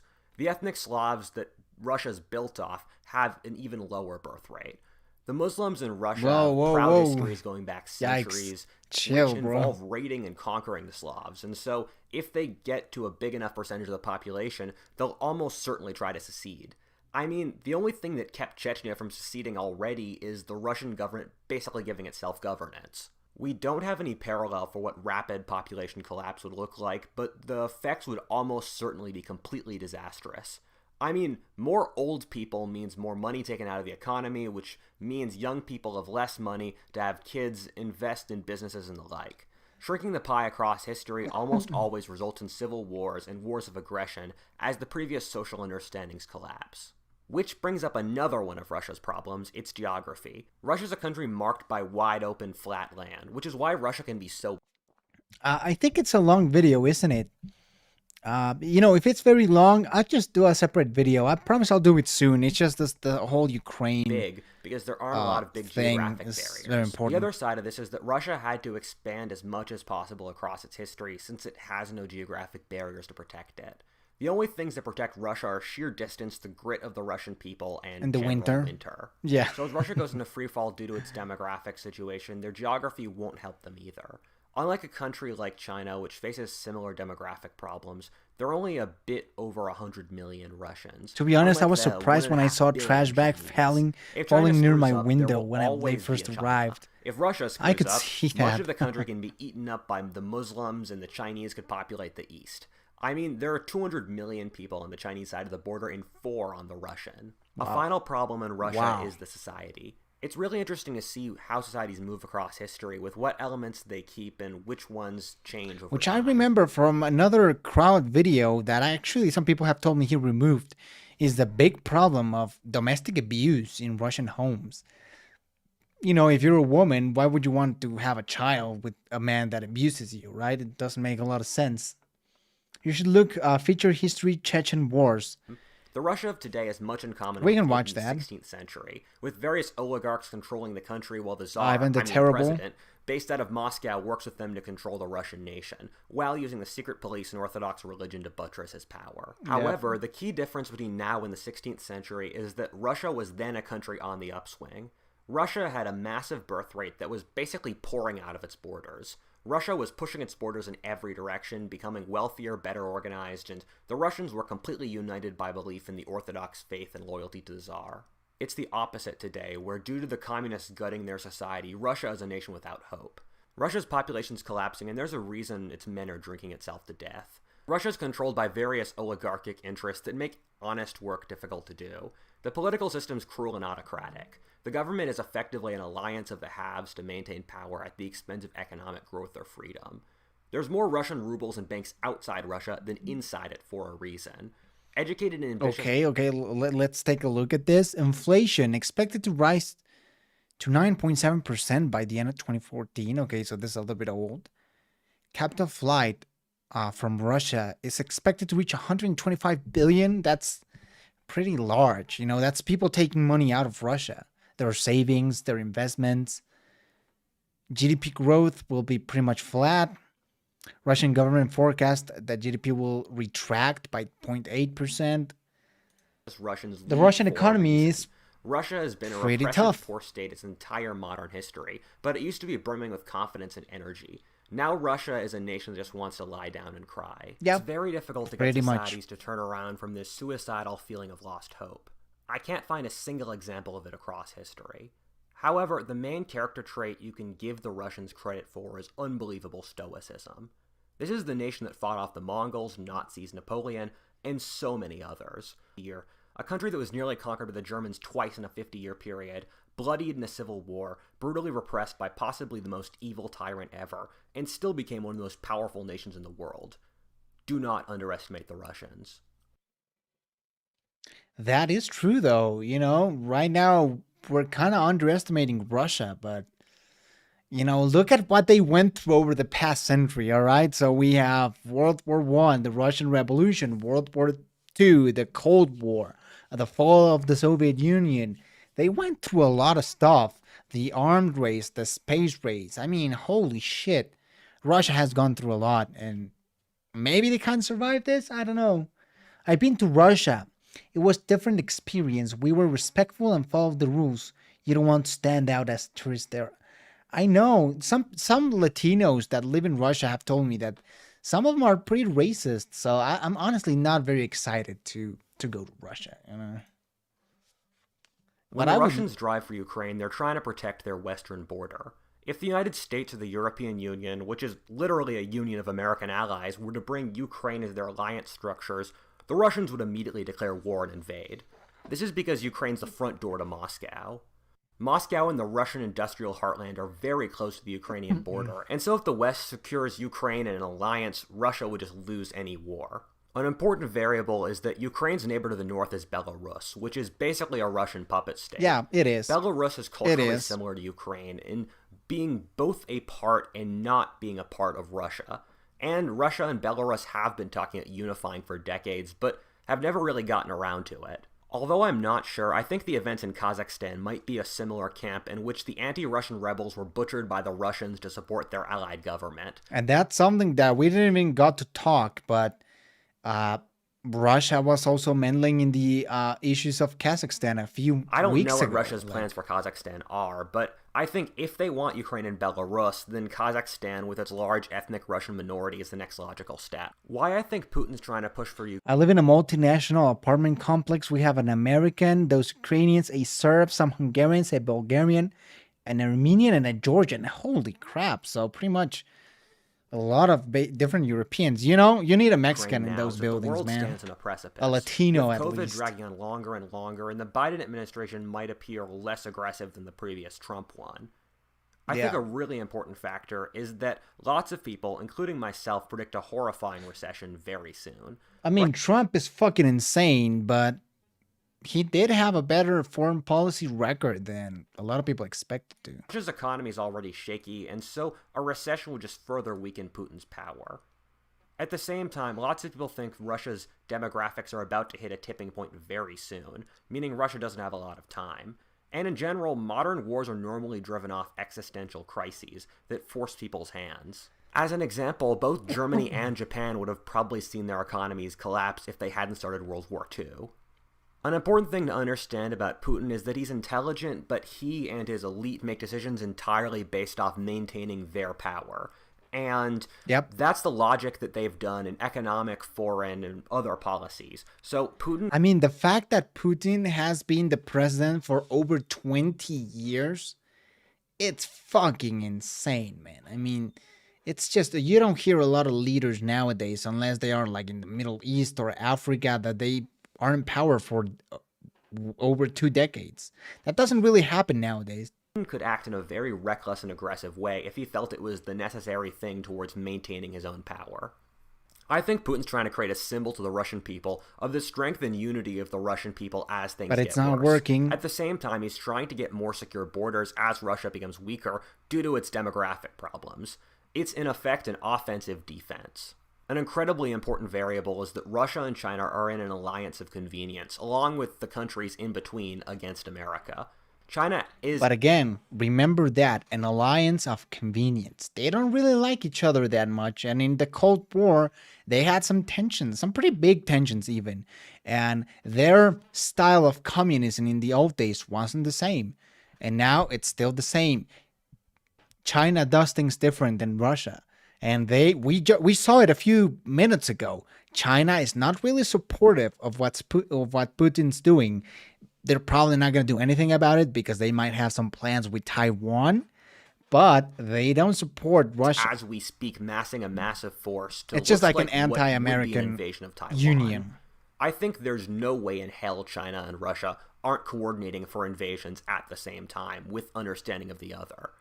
Having its two main enemies attack it at the same time would throw the U.S. off guard. Yeah, Mexico, an American ally. Woo! 100%. I wonder why Ireland or like the Netherlands, Belgium, like aren't marked as American allies. Make it so it'd be difficult to deal with the situation in a Europe's rational Porfirio Diaz? Absolutely. You know, I think there's a lot of similarities between Let's the two say that characters. Russia invades Ukraine. We're going to ignore the possibility that China also invades Taiwan at the same time, which is covered in this video, and look only at the European front of the war. Yep. So how would the war play out? The big question is whether or not the US gets involved. I could have told you no, since first of all the geography plays into Russia's hands, with that Ukraine is a funnel in which the border with Russia is long and flat and gradually shrinks due to the Pripyat marshes to Ukraine's northwest and the Carpathians to Ukraine's southwest. Thus, attacking Ukraine from the east is very easy, while defending it from the west is very hard. The US should strategically hold this line in a war with Russia, one anchored in Poland's the military power of the region, the Carpathian Mountains, and then to the Black Sea.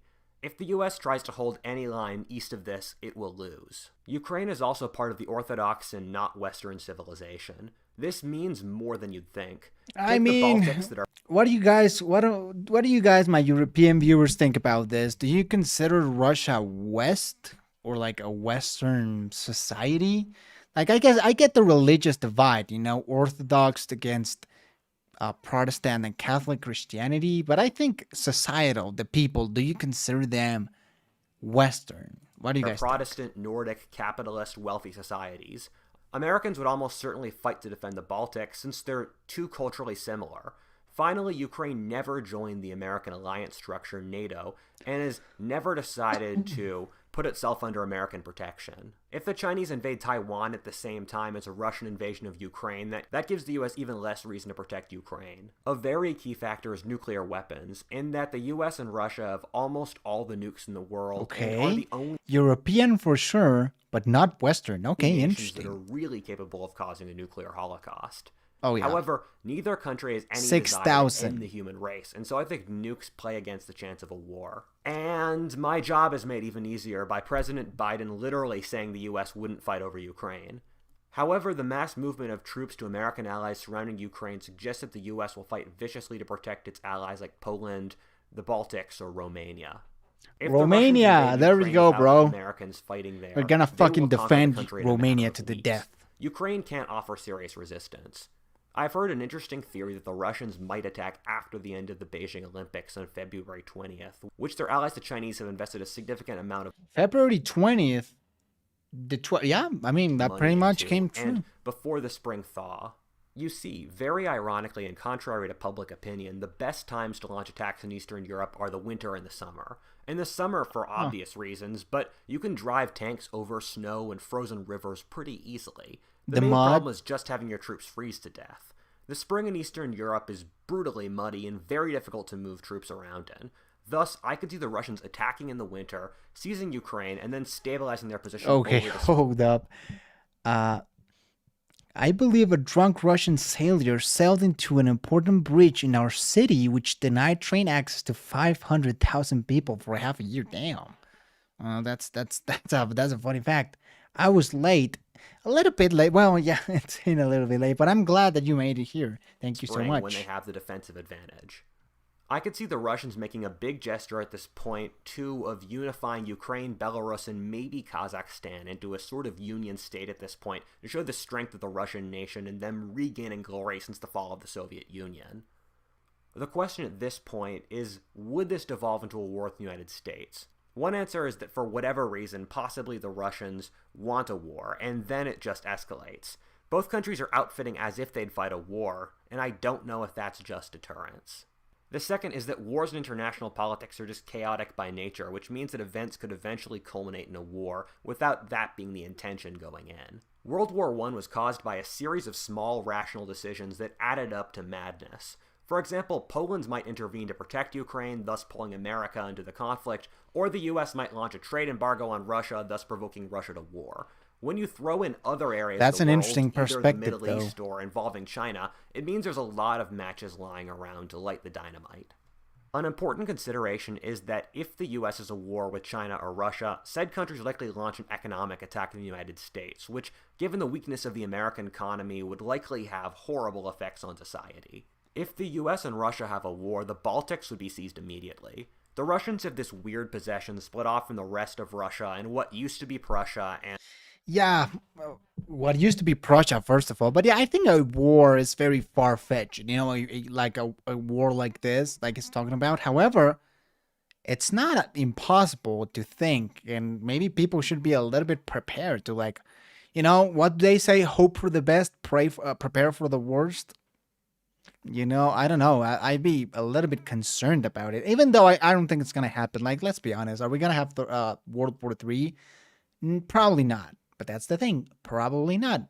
Maybe we do.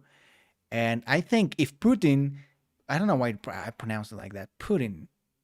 I feels threatened and feels like he has nothing left to do, but hey, I might as well do it now.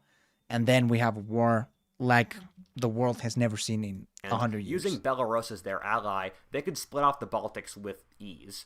They would then smash into Poland and Romania. Both Russia and America Romania, have agreed bro. not to use nukes in a conflict, and I know agreements go away with war, but I don't think either country... The only really Russian gambled the that end did of it to modern Romania civilization, was the and so it'd government stick to Pavel conventional weapons. Kiselov. In fact, nuclear weapons would probably be a way of preventing total war, in that, say the US wouldn't bomb Russia itself for fear of nuclear retaliation.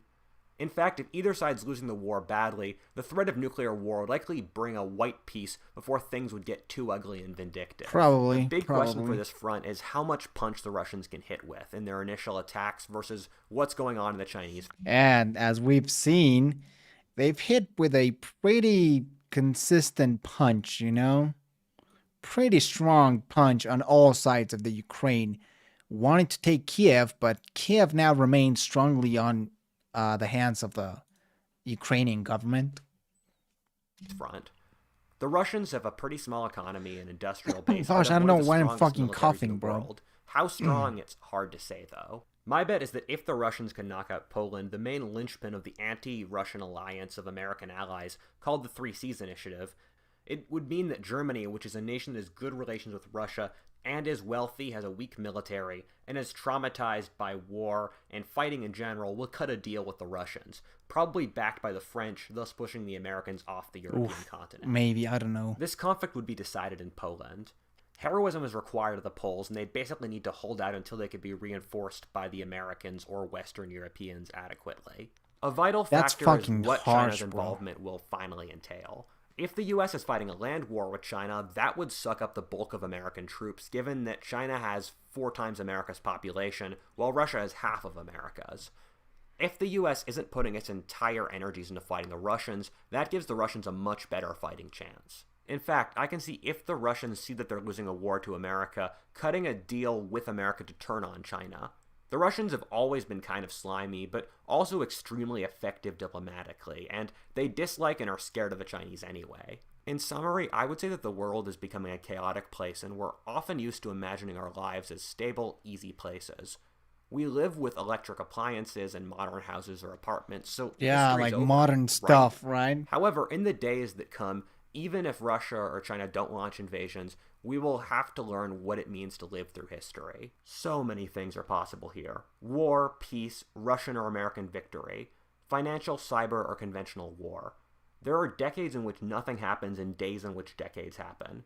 History is in the air today. I wish us all the best for the events ahead. What if Altist, and thanks for watching. If you enjoyed that video, please like, comment, Holy shit.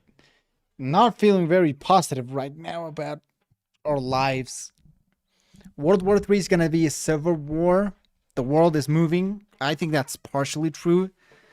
It's been like 100 years or so since the West and Russia had friendly relations, even during World War II. Yeah, that's true. We haven't trusted Russia for over 100 years. It's going to be hard to change that.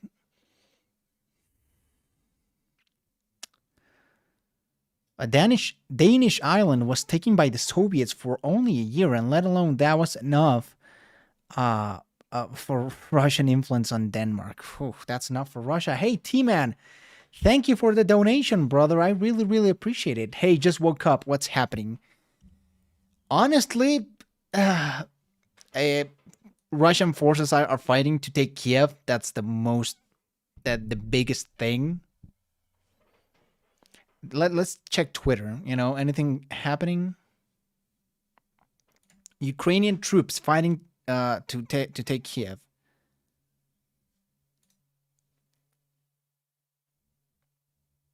The United States has announced up to additional $350 million to Ukraine as it fights off a Russian invasion. So the U.S. throwing more money. I don't think this is going to solve the problem, but it's going to help Ukraine, buy more weapons and things like that. Oh, the statement above is a pun. Sapala Putin, aka the Romanian equivalent to hit the road or beat it. The literal translation would mean like clean the deck. We see your face. Oh, sorry. The zoom in. The United States has announced up to additional $350 million. Bars drop Russian vodka, promote Ukraine's instead. That's an interesting way to support Ukraine, you know? Start drinking Ukrainian vodka, bro. Oh, this is horrible, bro. I mean, people of Kiev, they can't sleep, right? The shelling is ongoing in Kiev, where just after 1 a.m., the country's deputy interior minister had warned earlier of an impending airstrike. And just terrible, terrible, terrible, you know? Red on the cities. The point is to make it as painful as possible. Too big, yeah. My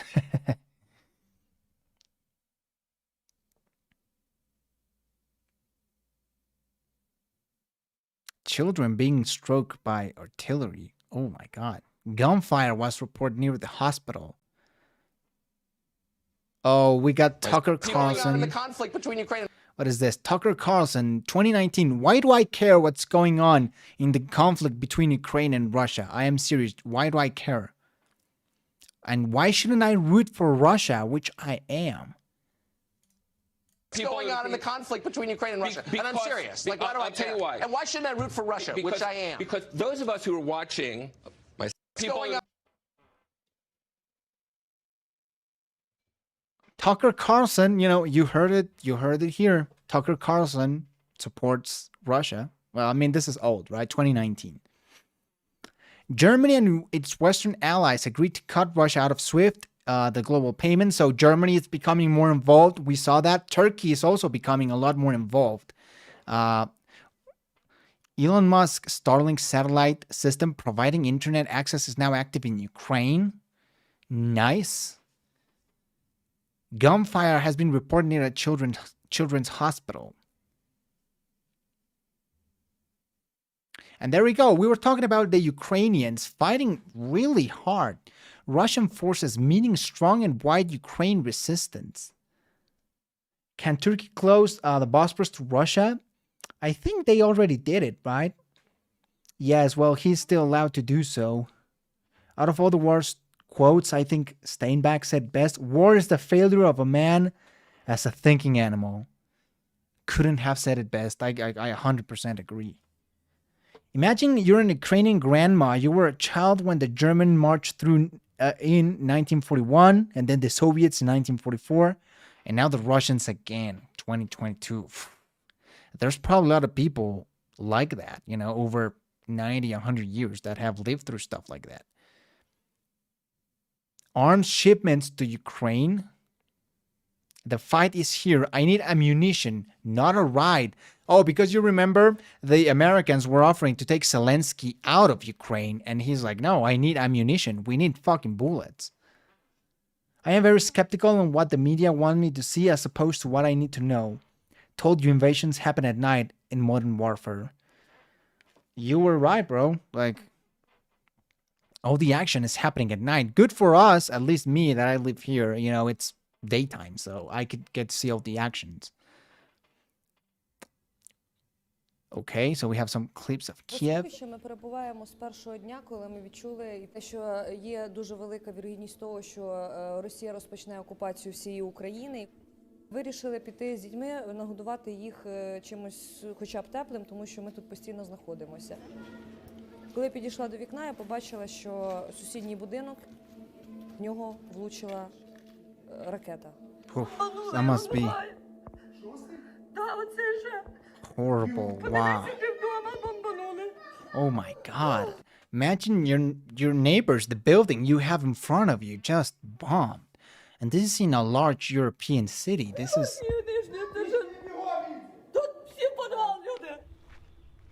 Wow. Знаєте, мені здається, що It's amazing how it's not collapsing. Oh my God.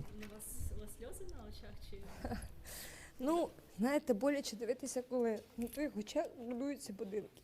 Yeah. Це дуже боляче. Horrible. А де Назар з Полею? Граєте?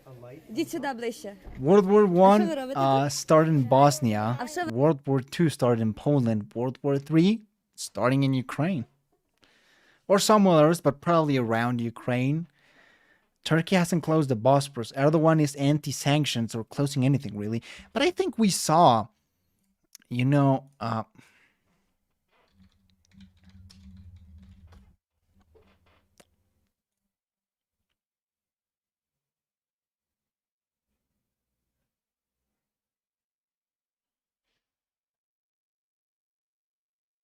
okay, Turkey urges Russia to end conflict, but they haven't closed the Bosporus. That I think that's true, but they were supposedly denying access to the Black Sea, but I don't know if that was fake or not, you know? There we go. Russia-Ukraine war. Turkey denies closing Black Sea to... Oh. Okay, Turkey denies. All right, yeah. Because earlier today, we saw on the map that they had announced they had closed it, but... apparently they have it. They haven't closed the Bosporus.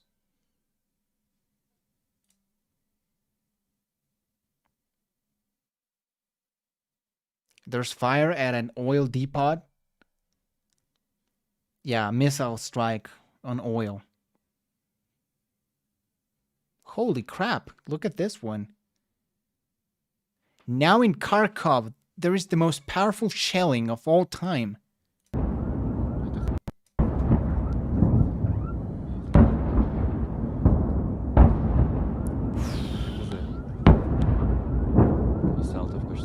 The sound is just... I can't imagine living there. What is it? 62% of Americans what? Oh, no. Guys, it's happening.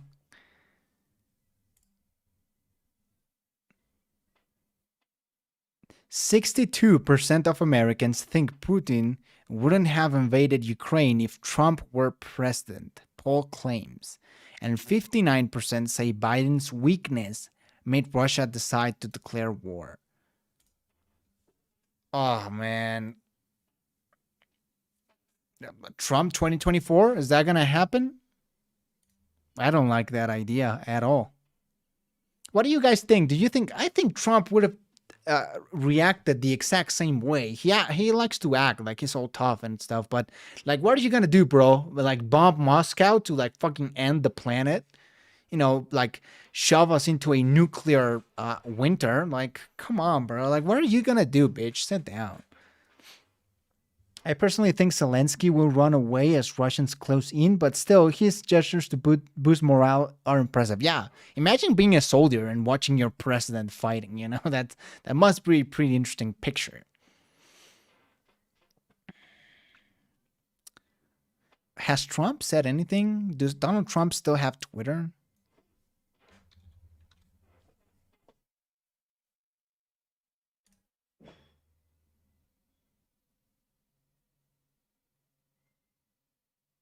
So yeah, no, nothing, right?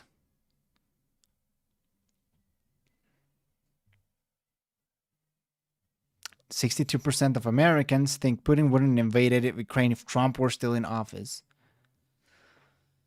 Yikes. Yikes, yikes, yikes.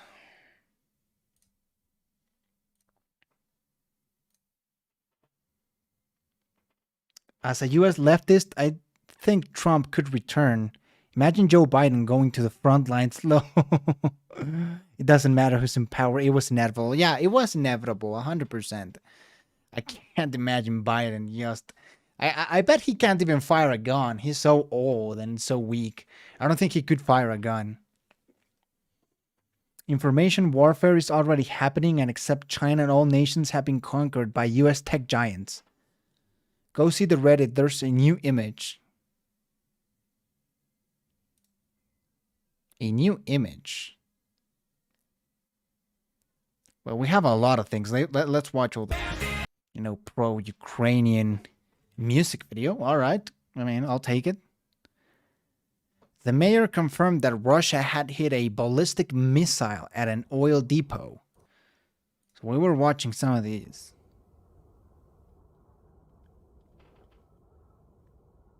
fucking scary, bro. Like, targeting oil, really? Are you gonna go that low?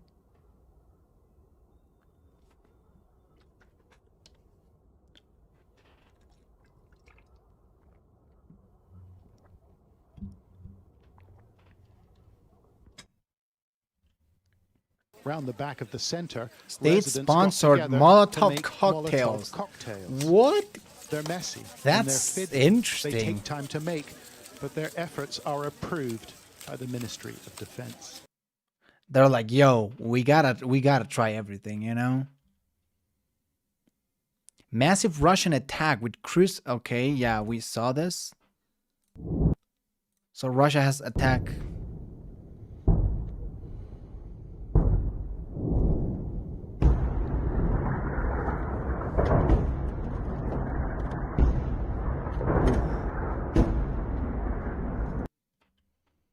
Kudos to all the reporters and the people that are recording all of this.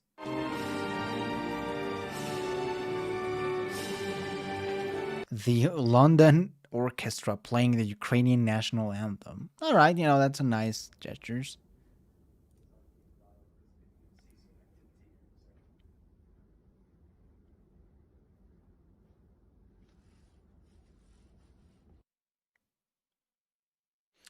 The effects of the war in Chernobyl with the rise of radiation. We heard a large I didn't. blast and then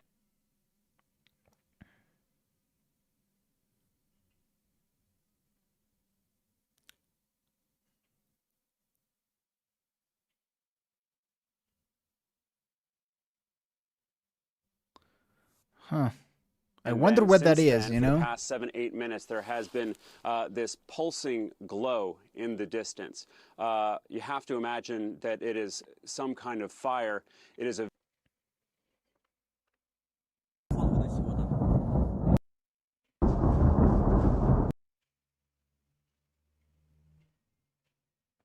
Anti-tank artillery to Ukraine. Good. Target supplies. There's a photo of a Ukrainian couple getting married. After the ceremony, they were sent to the recruitment office together to join in on the fighting. Holy crap. This is Kharkiv.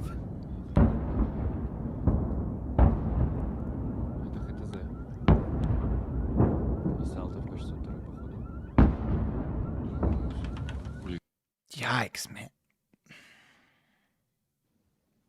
Okay, I think we saw that. Is there any news on Chernobyl?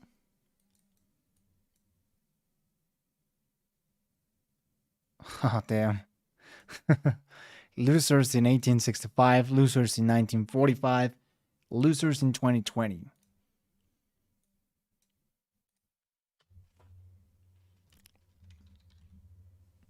Chernobyl, let's watch.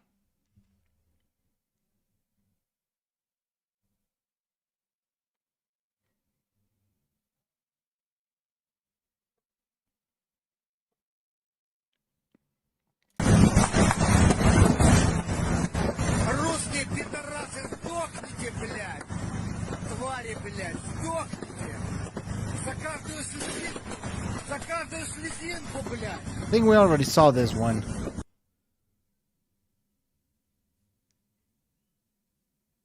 Oh, there it is. There it is. Ukraine reports higher Chernobyl radiation after Russians capture the plant. Wait, what? Chernobyl reports higher Chernobyl radiation after Russians capture the plant.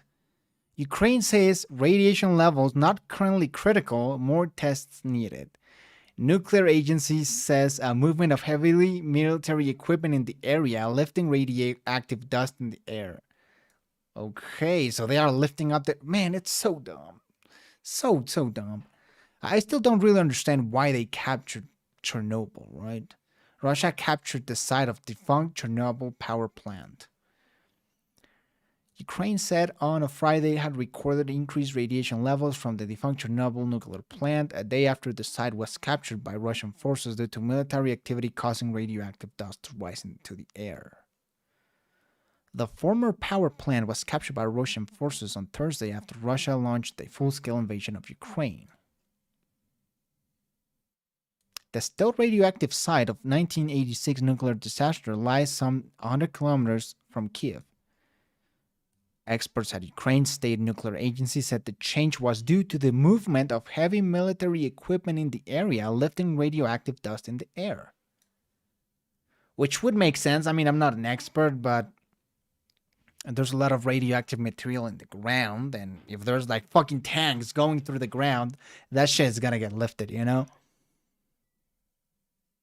If you are an expert, I'd love to hear from you. The readings reported by the regulator up to 9.4 microsieverts per hour.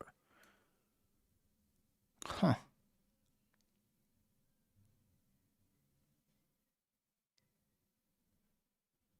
If the dose rates recorded correspond to real values, the situation is extremely worrying. Adding to the further research is needed to interpret the data. Holy crap, so this is kind of a big deal, huh? Are they gonna use Chernobyl to detonate it? I don't know. But if you think about it, it's pretty fucking scary. Like, this is already a wasteland. Let's fucking blow it up. I don't know, man, but that's a really good point. Chernobyl can affect lots of countries. I don't think somebody do something to Chernobyl. I like the music march of the new army of an Ukrainian song. They're gonna fire at Ukrainians from Chernobyl. If Ukrainians fire back, they'd be responsible for the radiation spread. Honestly, I was never a fan of the Russians, especially the government. The population is cool, I guess. Too many scars from the past from them. Can I send a link? Yeah, sure, you can send a link. Absolutely. Holy crap, bro. This is fucked up. So the situation is truly bad. There are some glimmers of hope, you know. China not being supportive of Russia. Turkey kind of playing both sides, apparently, but I have my hopes up for Turkey. Russia, I mean, they do seem to be taking a lot of territory. And this is Kiev. Kiev is now...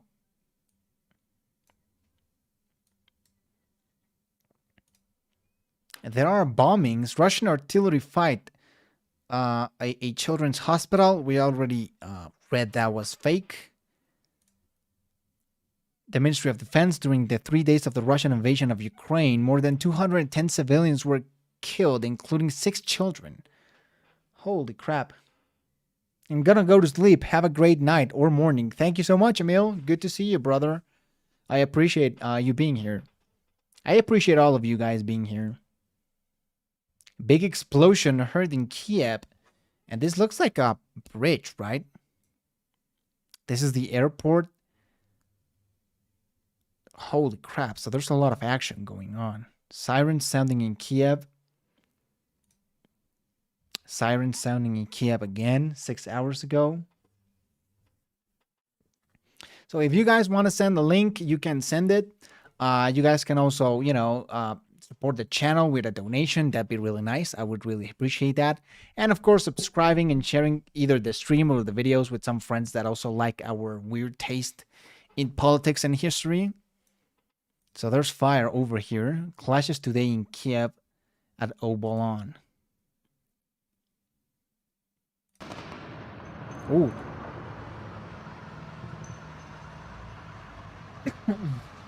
Where do you send the link? I can't see it in chat.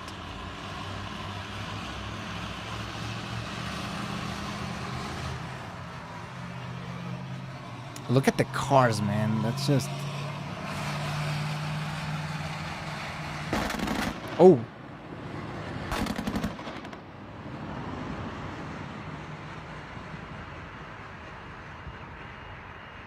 Oh, yeah. Wow.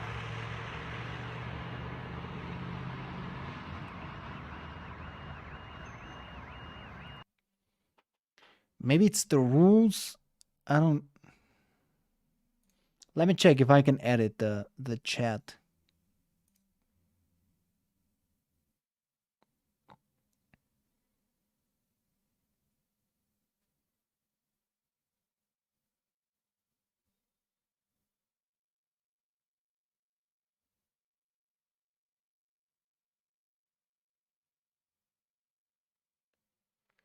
I don't know if I can edit I don't have anything blocked or anything, you know?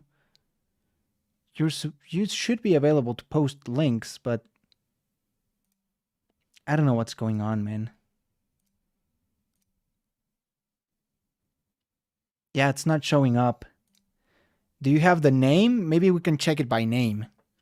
But holy shit, guys, we have here like live bullets. It's fucking insane. And this is outside Kiev, you know? Oh, you can't send links in stream. I can't do that. Yeah. Maybe it's like a YouTube thing, you know?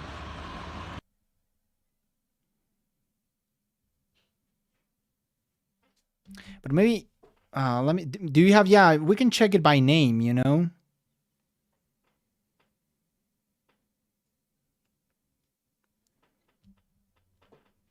Some Russians units appear to be out of supplies on the Reddit.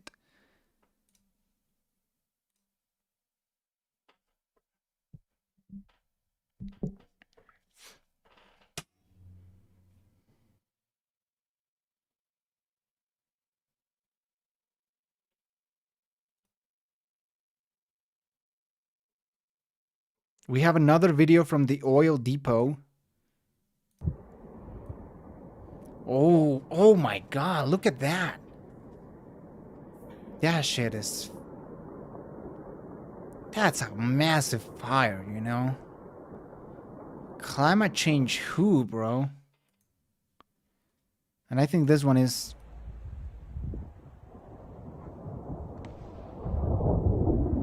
Is that a rocket or a plane?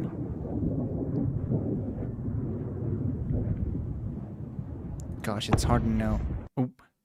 Air defense to air-to-air interception. Russians getting out of supplies. I can't seem to find it. Let's look by hot.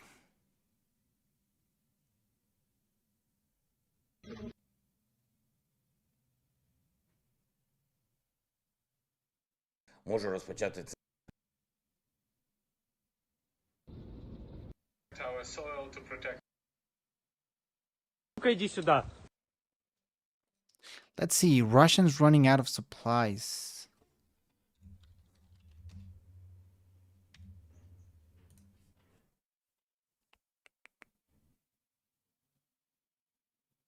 Look at this. We have captured around 200 Russian soldiers. Some are around 19 years old, not trained at all, badly equipped. That sounds like fucked up, you know? But again, it's kind of hard to trust someone on Twitter, you know? We were talking about this.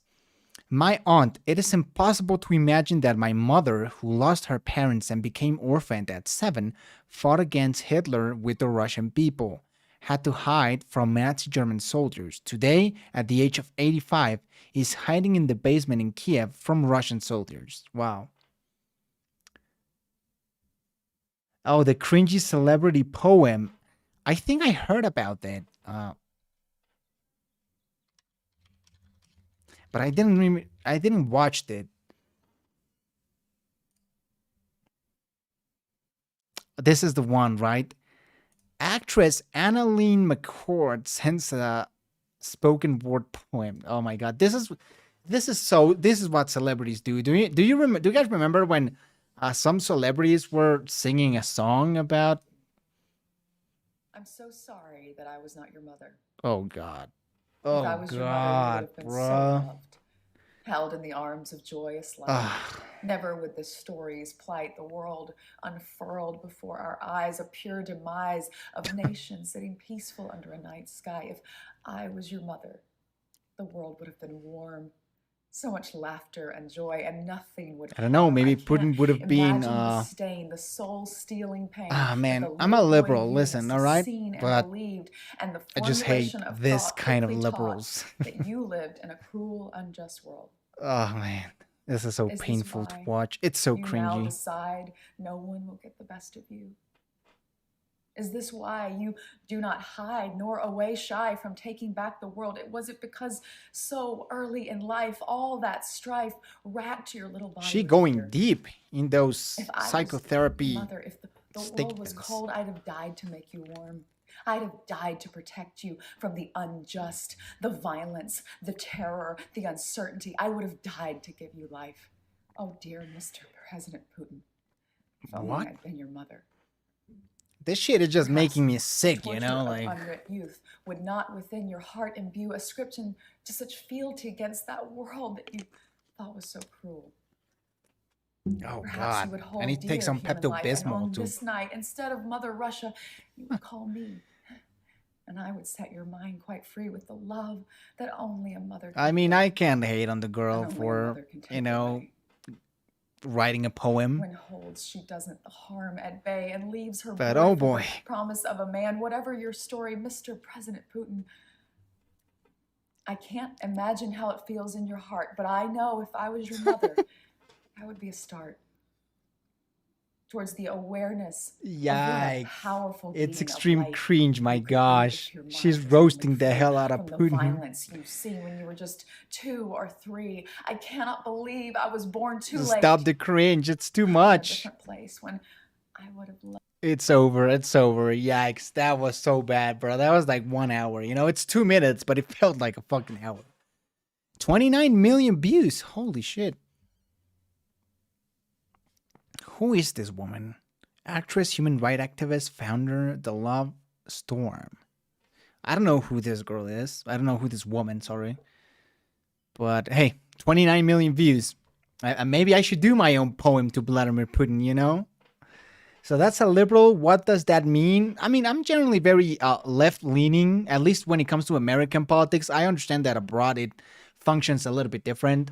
But I tend to be very supportive of left-leaning causes, left-leaning politicians or governments, particularly the ones in Europe, right? So very pro-Nordic model. So free healthcare, free education, a progressive tax system, all that. You know, that's what I support in Mexico and the US.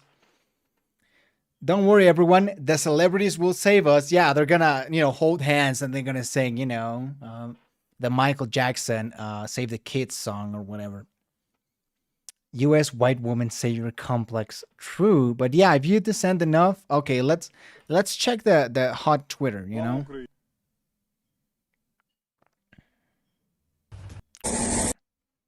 We saw this. We saw this.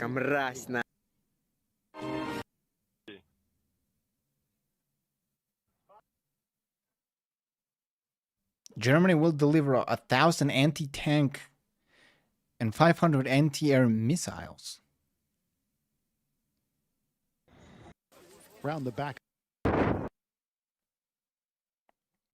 Doctors were carrying the wounded. Okay, yeah, maybe this is explicit. Don't worry, Ukrainians. The American celebrities are coming. Some Russian units appear to be out of supplies. Oh, I think it's this one, right? Some Russian units appear to be out of supplies. In the video, you can see someone lighthearted conversation between a civilian and Russian soldiers. Did you guys get stuck? Now you need to push it back to Russia. Holy shit. Сломались, пацаны. Сломались. I think it's this one. Можно оттащить на Россию обратно. А вы хоть знаете, куда вы едете? Куда? На Киев, блядь, хуярите. Gosh, this is 2022 where you can watch a war via Reddit and Twitter. Ваши плен сдаются хорошо. Потому что тоже пацаны не знают, куда едут ехать, блядь. Yeah, push that shit back to Russia, bro. Пообспрашивал таких, как вы. Никто не в курсе вообще, кто куда едет. Damn. Try to catch me on your fucking tank, bro. You're out of fuel.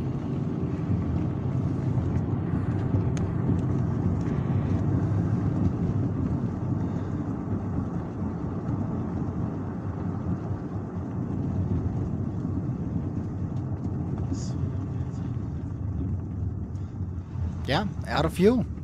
Holy shit. I mean, maybe they are waiting. Probably fuel is gonna come over, but Oh, what? It's a really bad sign when after the first day of an invasion, you're already running out of fuel, you know? That's kind of worrying, I guess. Well, sitting ducks, yeah. True, holy shit. Embassy of Ukraine in Israel says it's recruiting volunteer fighters to go to Ukraine to fight against Russia. So nice, you know? Did I watch the Snake Island audio? No, I haven't.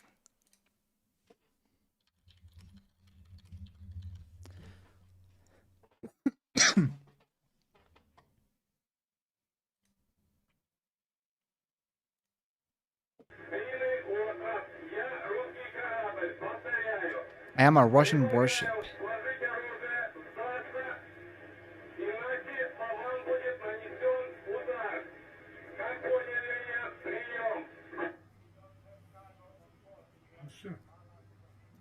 Well, this is...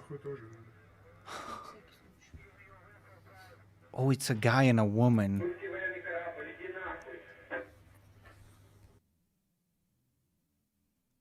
And what happened? Did they got... Oh, no way. Go fuck yourself. Ukrainian soldiers on Snake Island tell Russian ship before getting killed. Oh, man. Wow. That's, I mean, it's kind of badass when you know your last words were go fuck yourself, right? Okay, we have a video. In the capital, Kiev, here's our international correspondent, Oleg Garin. They died, all died. Oh my god. It's actually disputed what happened on the island. Yeah, they died in hero fashion, you know? Go fuck yourself. That's your last words. That's kind of badass, you know? I'd be proud of that. As we headed for the city I want this those to be my morning, last there was words, you little know? moving apart from Ukrainian troops. But the Russians are watching from the skies, ready to strike, as they did here, just an hour outside the capital. Well, this is what we've come across on the road to Kiev. This convoy was obviously traveling to the city to be part of the defense of Kiev. This is an air defense missile system. It was hit yesterday. The smoke is still rising here. That's the missile, I think, right? After an early in morning Kiev. strike on a block of flats Yeah, that's the near one we Kiev's saw. Giuliani Holy shit. Airport. The authorities here say it was a Russian missile strike that killed 2 people. It could have been many more, but plenty of locals had fled or taken cover in shelters. Oh, he's carrying his dog. Oh, man. Yuri Shevchuk, who lives nearby, says the West must help. But some say they might be alive, captured by the Russians. I think they were all given to the highest military reward of the Ukrainian military. But there's little hope for that. Yeah, it's kind of hard to know, isn't it? I wanted to say for you, for your governments, because that we are in need, urgently in need, as soon as possible, as much as possible. We are in need anti-aircraft missiles, we are in need anti-tank missiles, we need ammunition. Is there any message that you would wish to send to President Putin? I wanted to say to President Putin that only one way for him, it's way to hell. Well, this is what Kiev woke up to I this agree. morning. All of this And I'm not destruction religious, is in a but fuck residential him. area in a European city. And there is a real sense here now that nowhere in the capital is safe. And so much of Kiev now looks like this. Empty, Still yeah, standing, but bracing for impact. Всім доброго ранку, українці. Ukraine's embattled president, Volodymyr Zelensky, took to the deserted streets, shooting a selfie video to reassure his people. Значить так, я тут. I am Yeah, here, it's just a he said, horrible and we will situation. not lay down our arms. Far from it, we found Walk the dog Ukrainians taking up with arms, Ukrainian forming subtitles. volunteer brigades to defend the city alongside the local police. Okay, we'll do This when the video volunteer, who finishes. goes by the nickname Malloy, said, "I don't want to live in Russia, and my brothers in arms don't want that either. We will defend this city, or I will die." Wow, brave. The volunteers are looking for Russian saboteurs, said to be already in the city. Nearby, we met Nino, out walking her dog and venting her fury. "We demand an end to the war," she says. "We can do it with sanctions. We must isolate the aggressor country. It terrorizes Have you seen the the Ghost whole of world." Kiev and the Reaper of Kiev? I With haven't. Russian forces at the I'll gates, take a look. some are still fleeing the capital. For now, the city remains in Ukrainian hands, but the battle now. may be just beginning.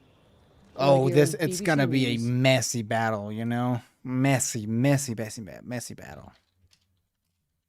And it's happening as we're speaking, really.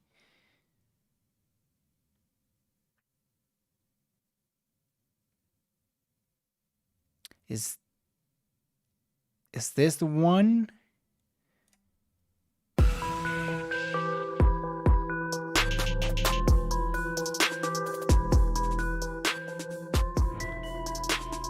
A brave soldier? Ukrainian pilot shot down 6 Russian jets.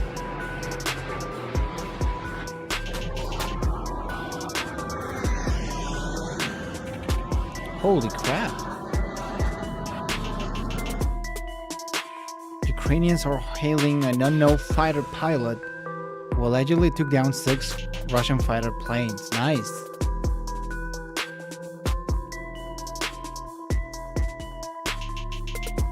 A lone airborne hero. Many Ukrainians believe the heroic pilot took down 6 Russian military planes in air-to-air combat. That's badass, bro. The Ghost of Kiev is now being called the first ace fighter pilot since World War II.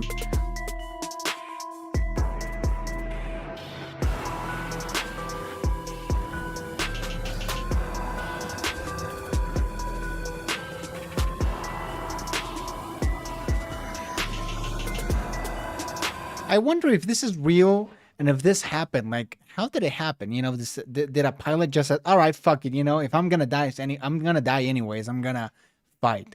Just took out a plane and just started killing Russian pilots. Citing reports of the unknown fighter pilot. That's badass.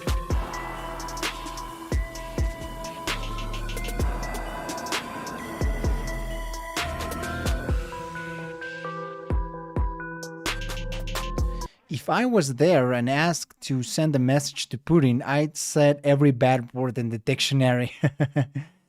Have you seen the guy who blew himself up in the bridge? Yeah, we saw that earlier in the stream. What a brave soldier, blowing himself up to destroy a bridge in Crimea. That's, I mean, truly died in hero fashion, and I hope that he gets remembered by his countrymen. That's an amazing story, although really sad, you know. I hope that wasn't necessary, but I guess it's a sacrifice for the betterment of his country. Arabs stuck in Kharkiv report Ukrainian civilians armed to confront Russian forces. Holy crap. Kharkiv. Let's do some research on Kharkiv.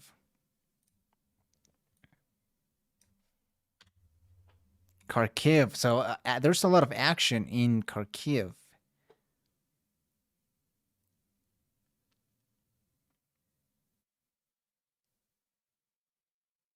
The Russians aren't greeted as liberators. Why haven't their people, government surrendered, taken control of Russia? So this is the shelling of Kharkiv, yeah. Fucking horrible and brutal.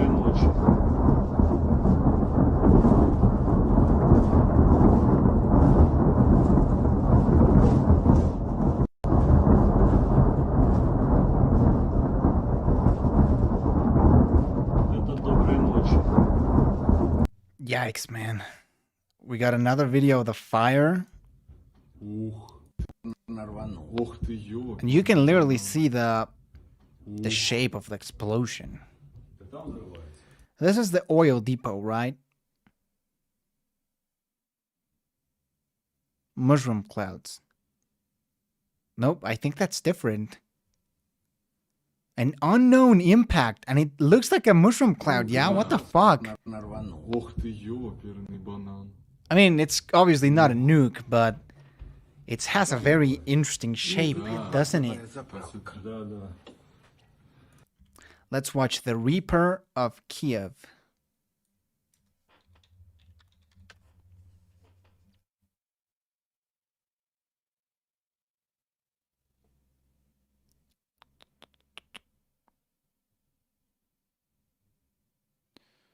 So I'm not finding it on Twitter. Reaper of Kiev, there we go.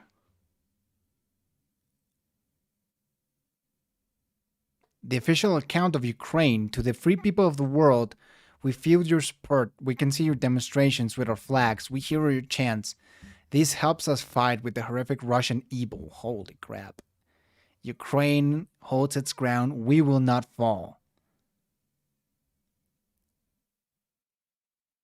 The Ghost of Kiev, the Ukrainian Reaper, and Zelensky. Is that the guy of the bomb? You know, the guy who unfortunately blew himself up? Reports coming out of Ukraine of a soldier being nicknamed as Ukrainian Reaper who has killed over 20 Russian soldiers on his own. Damn. Is this him?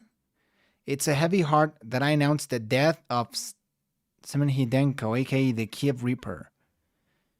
We can't really trust everything we hear, but maybe this is him. I don't know.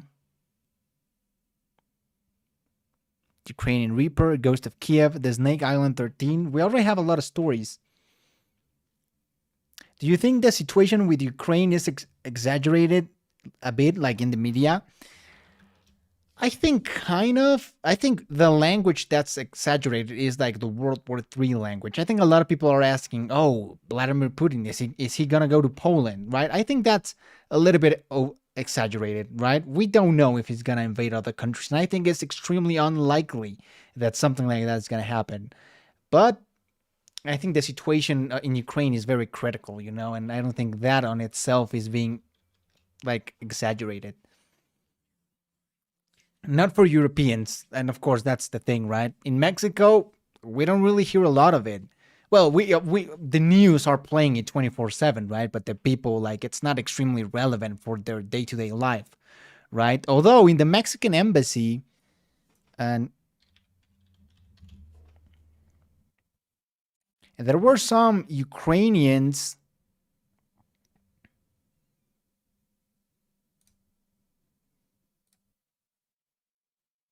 There were some Ukrainians living inside Mexico that, you know, they were.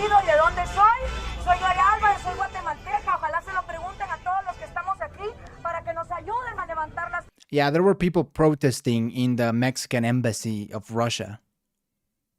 The Russian embassy in Mexico, sorry.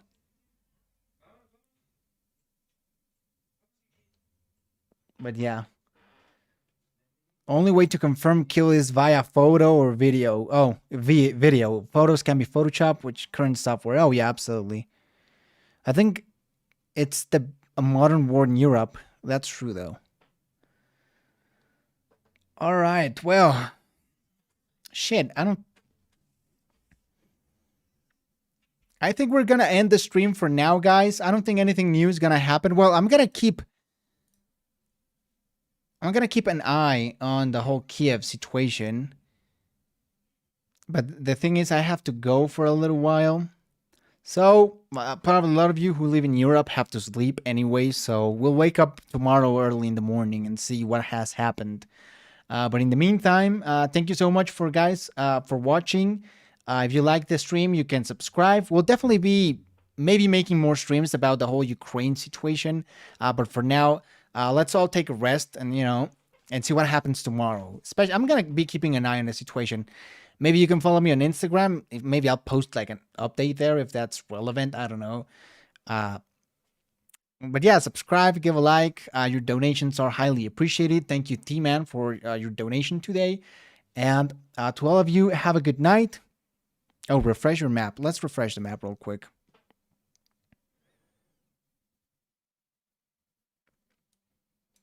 So there seems to be a lot more fighting over Kiev, right? It looks like they've taken the airport. Or this airport.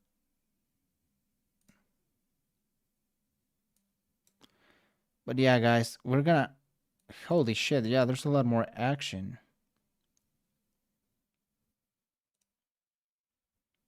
Anyways, see you guys.